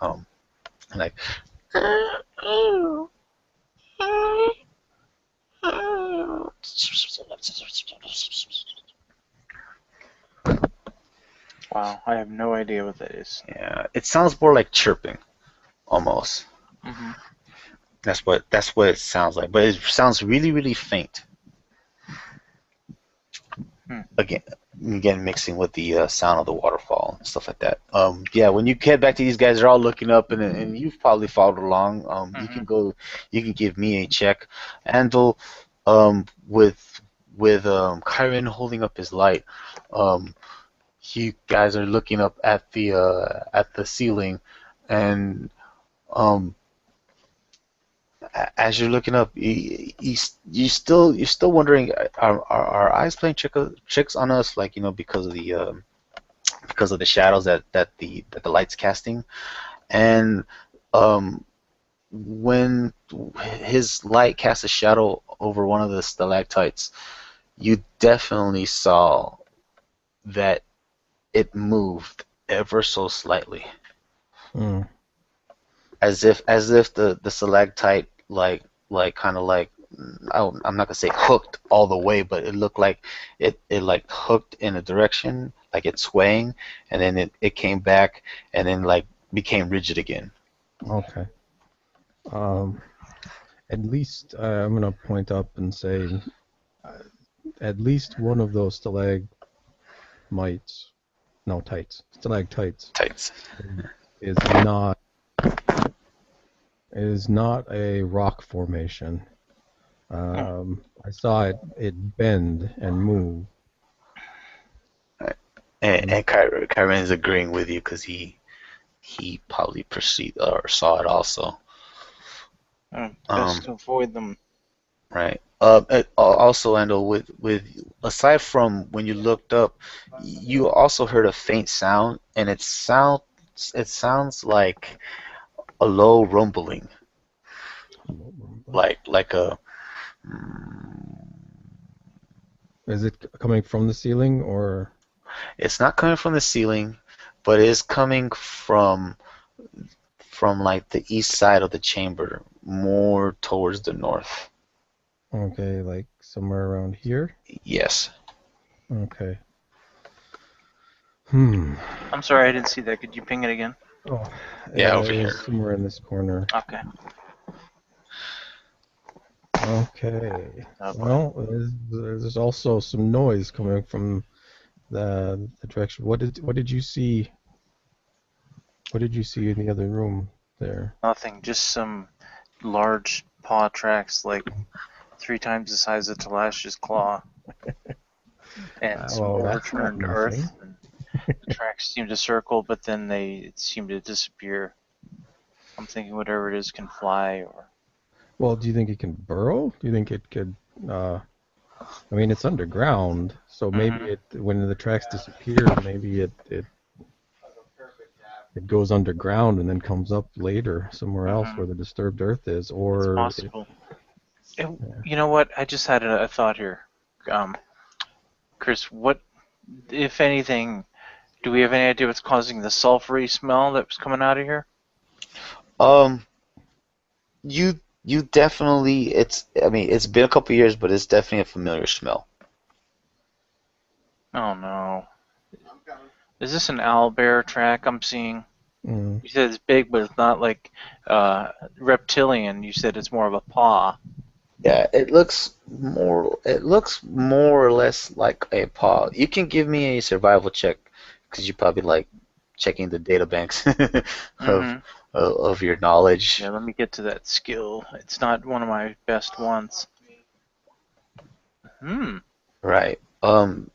I mean, from your encounters with owlbears, this is definitely not of an owlbear. In fact, it's paws. I mean, uh, I was gonna say, does it resemble dog, cat, the paw shape, a wolf, like but just like larger, you know? what you definitely know, it's not of a beast in nature that Okay. you've seen like a bear or anything like that type of Okay. paw. But if anything, it could be humanoid, but the shape of it, you're like, no, it cannot be because it's an odd shape. I mean, I might be using the worst term for it, but what you do notice is that where it's I guess its index finger, ring finger would be, it's slightly larger than the rest of the I guess the phalanges, if you want to call it that. Okay. Yeah, but like it's not unique in a way like we're like a beast or anything like that. But or for lack of better words, it's more of a for like a dragon. You probably call it like, well, it's a dragon. but maybe a different type of creature that you have not encountered. Yeah. Mhm. But is it quadruped or is it biped? Is it quadruped or So is it 4 feet biped? are the prints in like a 4 foot type of gait, or is it only a 2 foot type of gait? No. It's definitely a 4 foot type of gate. If you were to mimic its placement, you'd be basically like an alignment stance. Okay. But and you definitely see that what would be the hind legs or where the hind legs would go, where your feet are at, that it is smaller, and then the where the hands would be or the paws would be, it's bigger. Okay. Okay. Yeah. Still have no idea what it is. I have an idea, but my character would not. Well, I mean, it's possible you character might. You could give me a history I check. had an 18 on survival. Does that tell me any more Survival? about the? I'll try to roll a history. I'm not that good though. Nope. I don't know anything about it. Yeah. Right. I was hoping the survival roll would help me maybe determine what it is, but I'll try a history if you want me to. Well, yeah. Well, I was gonna say with what you rolled, it doesn't have 5 fingers in it, what you would normally find in a humanoid creature, or whatever. It's not like a bear that has 6, I guess, but it has 4. Definitely, there's like 4 extensions from where its palm would be. Okay. So are its front paws, do they actually look like 4-fingered hands rather than an actual paw? Yeah, it looks like 4-fingered hands. Okay. Yeah. But large, huh? Yeah. But large, right? And if you were going to compare it to where the feet is to the hands, the extension of the I guess of its fingers, it is definitely longer where the hands would be rather than the feet. So you definitely know that you know the feet, and of course the direction of where they're facing to. Yeah. Right. Well, another thing too is that which strikes you kind of confusing, that there's also some other footprints, if you want to call it that, but they seem to be like in sets of 3. That the creature had a set of like hands. Um, it had like 3 on one side and 3 on the other. Hmm.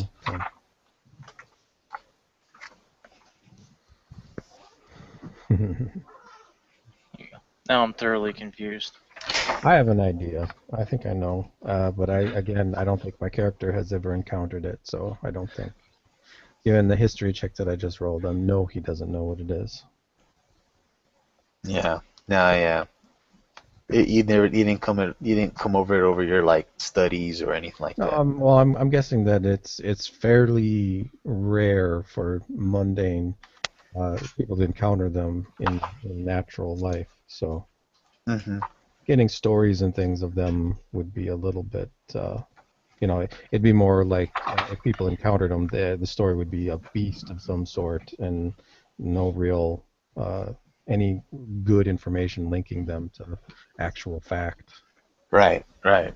Renathar, I mean, you probably, from what you've been reading and stuff like that, um, you still can't really decipher what type of creature this is, but you know that it's definitely something that probably roams on all 4. And from what you saw, the fresh earth being turned, that it probably does burrow. Hmm. You also looked at when you were looking through the tunnels that, like I said, it's like 5 by like 8, or was it 6 or 8 feet high or something like that. Hmm. But it doesn't seem uniform. It seems like it was dug out. So this tunnel here, over here, this right here where you guys are looking at, it possibly looks like it's probably another place that's being dug into. Where'd you ping at, Chris? I couldn't see it. That northeast, right over here, Hmm. northeast. Yeah. I Yeah. kind of want to go that way. Hug this wall and kind of head up there and look, peek in, see what I can see. Oh, over here on this side. Yeah. Sure. Let me go ahead and take that away. And is this another burrowed through tunnel It right is here? another. It is another burrow through tunnel. Now, is there light coming from down there like there was on the other side? Oh yeah, yeah. Okay, it must just be the way I set this thing up. Well, I might as well just have to take it out. Damn, bummer. Okay, you're gonna see a lot. No, there was just. I guess it's just the way I put the dynamic lighting. I might have merged like different layers together, so Mm-hmm. for some reason I can't ungroup them. Okay, maybe that worked. Okay, yeah. Okay, you know what? I'll just redo it if anything for the next session, because unless you Mm-hmm. guys get through this whole thing. Okay, so it widens out a little bit in here. Mhm. And then it has, like, I'm assuming it's a little higher than a narrower tunnel Right. here, and then it goes into a chamber. And is the light coming out of there, the greenish kind of light? Exactly. From where you're seeing, and you probably see it from where you're standing, Mm-hmm. that as the light source starts to get, I guess, um, a little more, it emanates more, and you could you could swear that the the side of the cave or this section, it seems to like sparkle and gleam. Mm-hmm. Well, I am going to look back to where Andel's at and just nod, point two fingers at my eyes, and then point back up this way. And I'm just going to slowly, stealthily try to advance and get a closer look. Okay.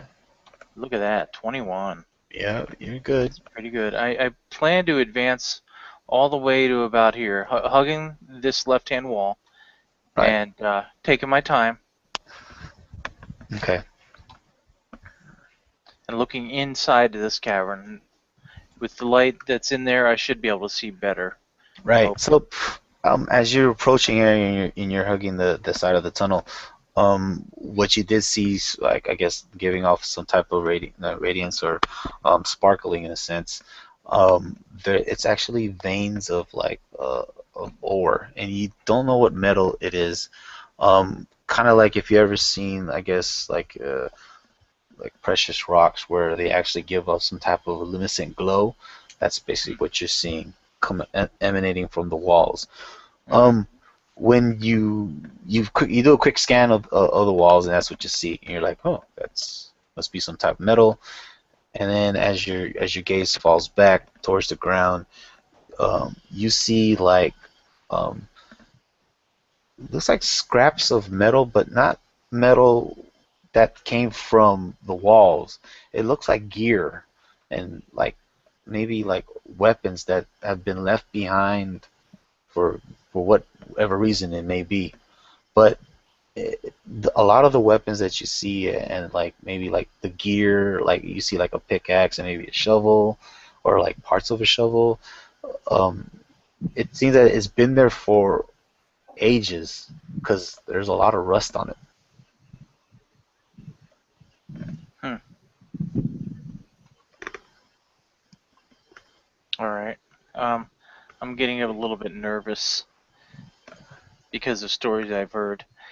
My rapier, I'm going to take it off and tuck it away in my backpack, but I'll keep my short sword out and up front. So that's basically the biggest piece of metal I've got on me Hmm. that's able to be seen. If this happens to be what I think it might be, then you know. But do I happen to see a backpack anywhere in here if I take like another step, You could so I can see? you can give me an investigation check and see if you see anything. Pull backpack. All right. Let me check one thing. Mhm. Oh, I don't have inspiration. I was gonna say if I did, I think I might try to use it here, but oh well. Here goes. 15. It's not bad for 5th edition anyway. No, not bad at all. You do see a couple packs that you could swear that could pass for a miner's pack. I mean, you do see a couple packs where it has like a miner's pick next to it or a shovel. But of course, Rogar did give you a description, and he did say it's a hefty bag. It's bigger than me, and there's nothing in there that's a bag that's bigger than him, or or of that girth, or of that size. I'll take it a cue from the other rooms. I'm gonna look up at the ceilings too and see if there's anything like lurking up on the ceiling. Yeah, you look up in the ceiling.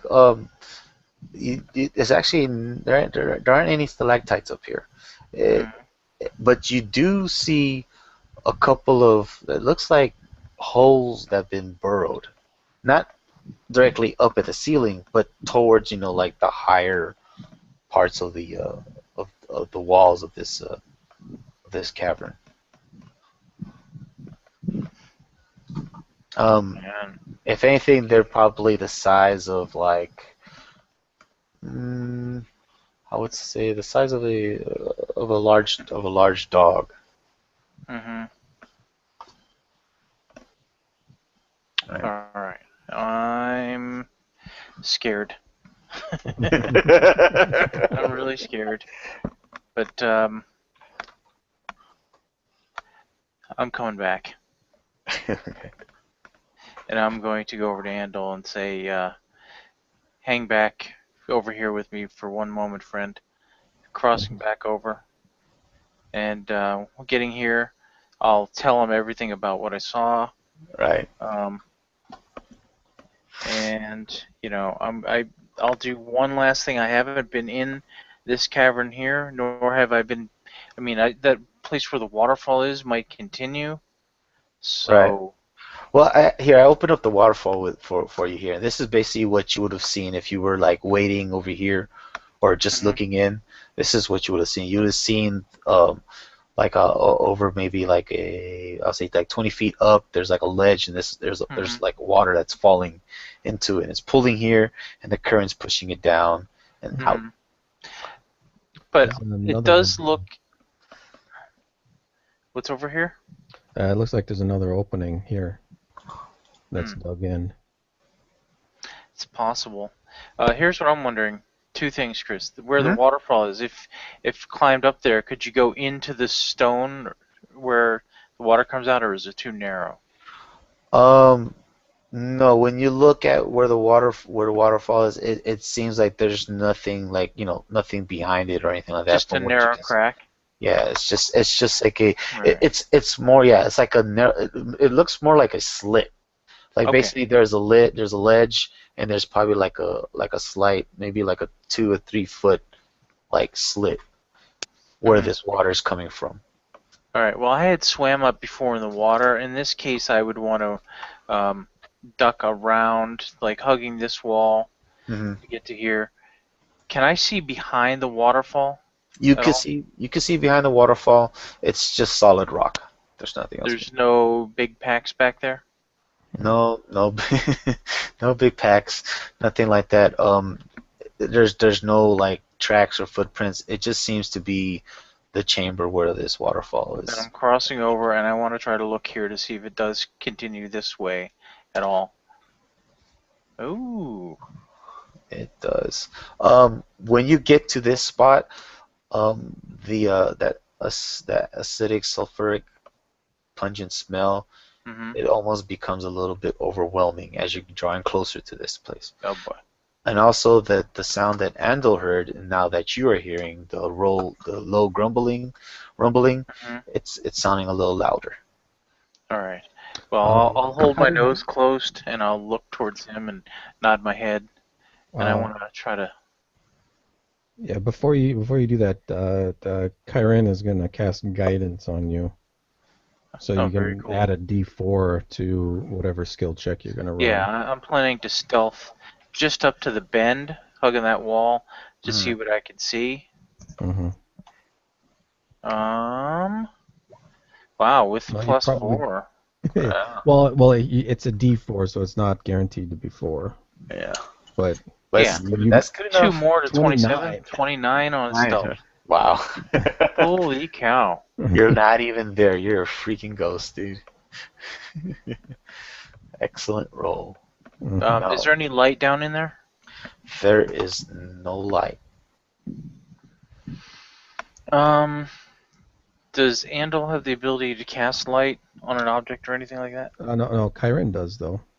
Yeah, we would have to have him do it like on a small coin. We'll say like a rock. copper coin. I don't And know I'll why you keep keep it. using coins when you can just pick up a rock. Yeah, but coin's easier to hold on to than a smooth, slippery rock. Right. Does he have to actually touch the item? I believe for light, I think he does. It might be 30 foot though. Let me check it real quick. Well, we can go back, get it, and Yeah, well, I'm kind of assuming that he's staying fairly close to me. Yeah, he's saying, yeah. And I'm trying to stay relatively close, but not close enough to destroy your Right. sneaking ability. Well, basically, no my touch. plan He would. does have to touch it. All right. Oh, okay, so there has to be something he has to touch. Keep it covered. Well, I mean, once he casts it, it can move however you Yeah, want. I can take it. It's for an So- hour. It stays lit. Mhm. But in order to actually light an object, he has to touch the object originally. Right. Well, we'll do it on a coin, and then I'll come back to where I'm at. I plan to quietly cross here, and then use the area I'm at and hug this wall all the way up to the bend to be able to hopefully see around. I'm going to try to not breathe real heavily through my nose if I can help it. I'll even maybe kind of keep my nose pinched shut somewhat and just try to stay low in case these vapors are high up. I'll stay low and against that wall. So, like I said, crossing over and then attempting with my stealth up to about there. Do you want another stealth roll, Chris? Yes, please. All right. Do I still get the guidance on this? Yes, you do. Yeah, I think it is for 10 minutes. Well, so 18 is better than 17, so. Yeah, then maybe just check something real quick.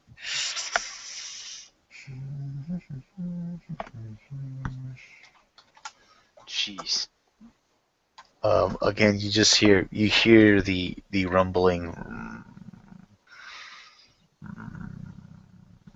Man. Is that up or down? It's going down Deeper. to the rabbit hole you go. Cow. It's huge. It's ginormous. Right. So, as you're rounding that bend, you find the source of what's that rumbling has been. God, please tell me he's sleeping. He's not moving, and you don't see that his eyes are open. He does look like he's slumbering. Do I happen to see a big backpack anywhere nearby? You could give me an investigation check from where you're seeing, but you have to roll really well. Yeah, I'm pretty far away. You're right. Yeah. Nope. No, but you do see what seems to be outlines of shadows because you're using your night vision. Right. It seems to be like a couple of crates.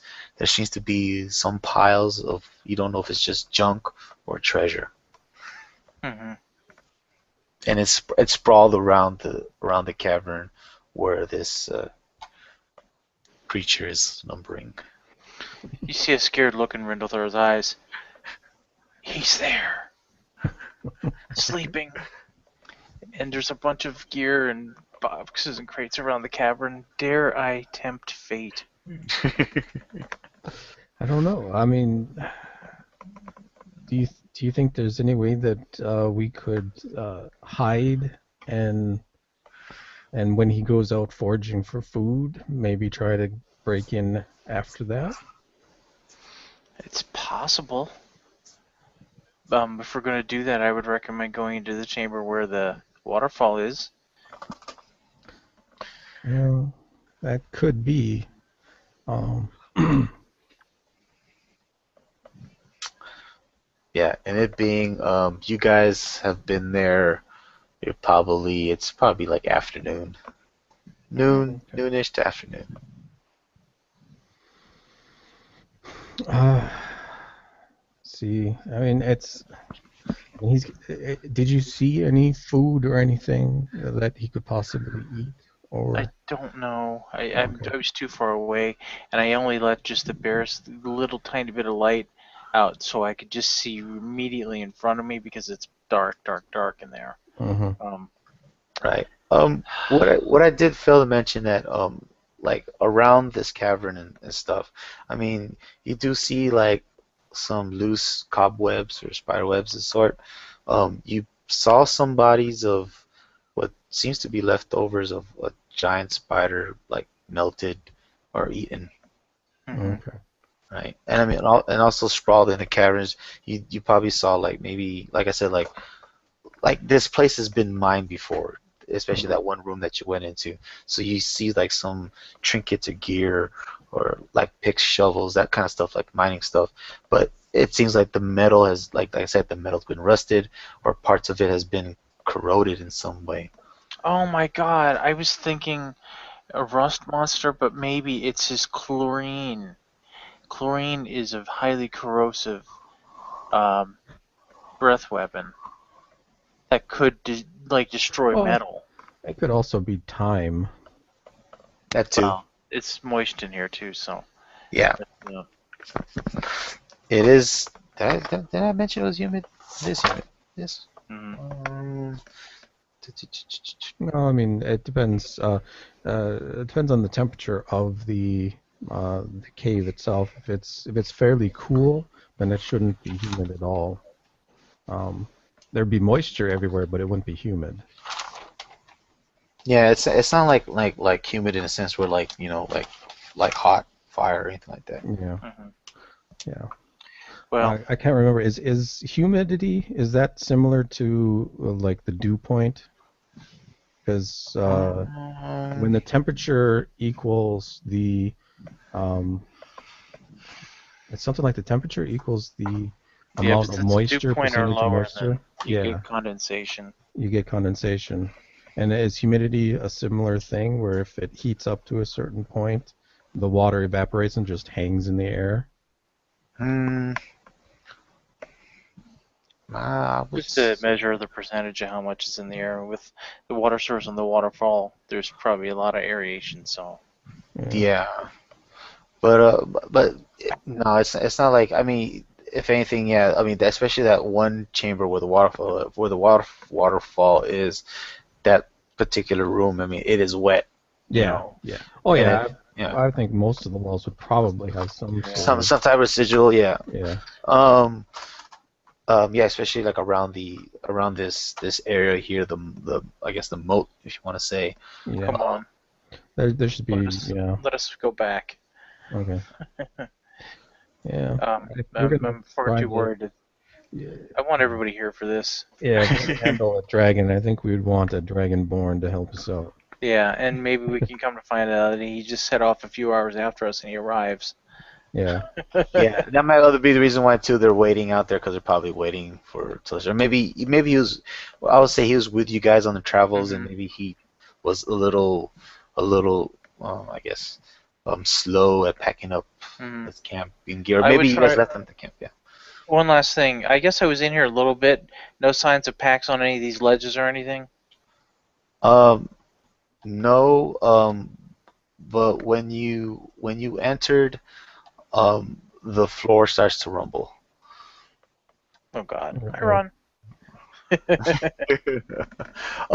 As you were running off, I mean, maybe you looked back Yeah. and you could have sworn you saw what seems to be a monstrous hand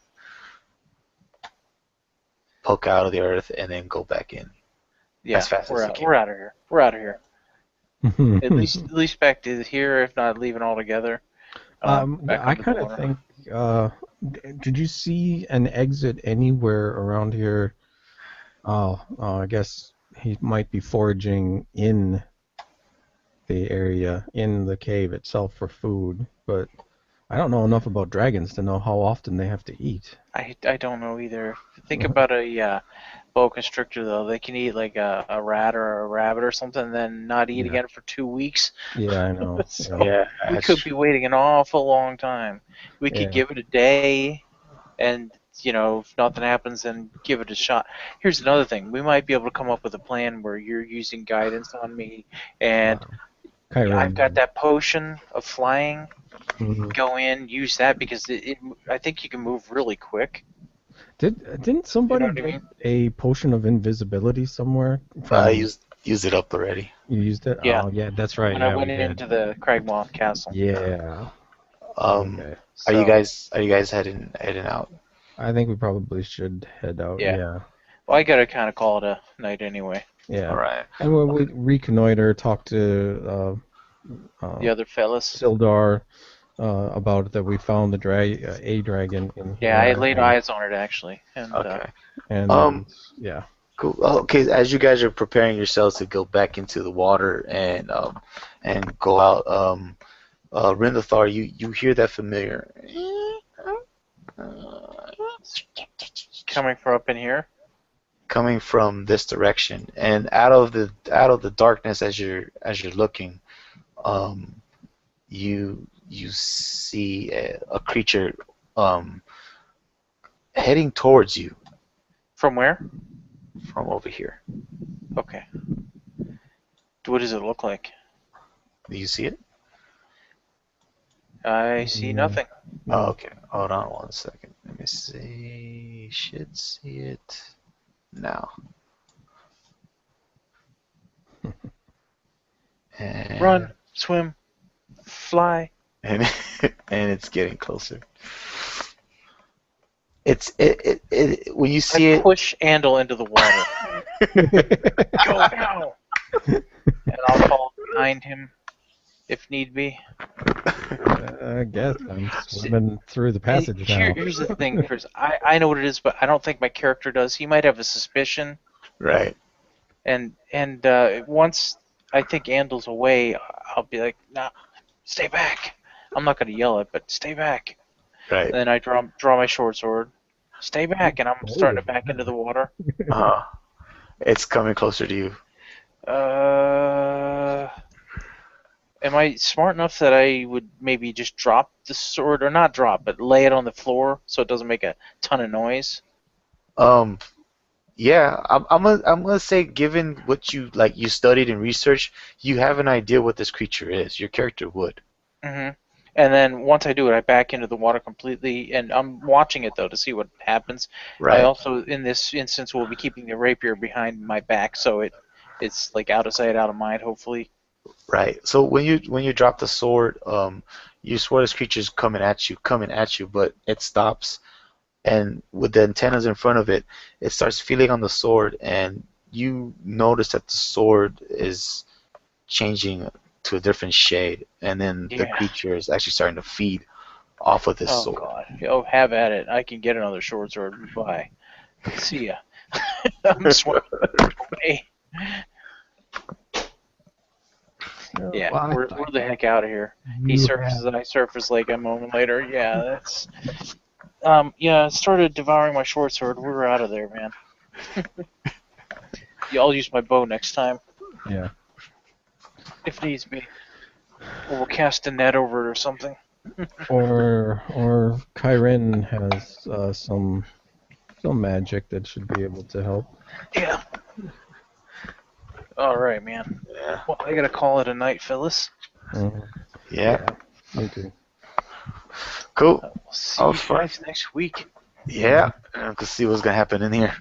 Yeah, hopefully we can get a hold of and find out what's going on with our Dragonborn. Yeah, with the Dragonborn. Definitely. Yeah, I don't know if you have an email or anything, but maybe give him a ring. Yeah, I'll try to give him a ring and see what's up. Cool. Cool, guys. That was fun. Oh yeah. Reconvene next week, huh? Yep. All right, guys. Yep. Sounds See you good. next Take care, week. gents. Yep. All right. You too. See ya.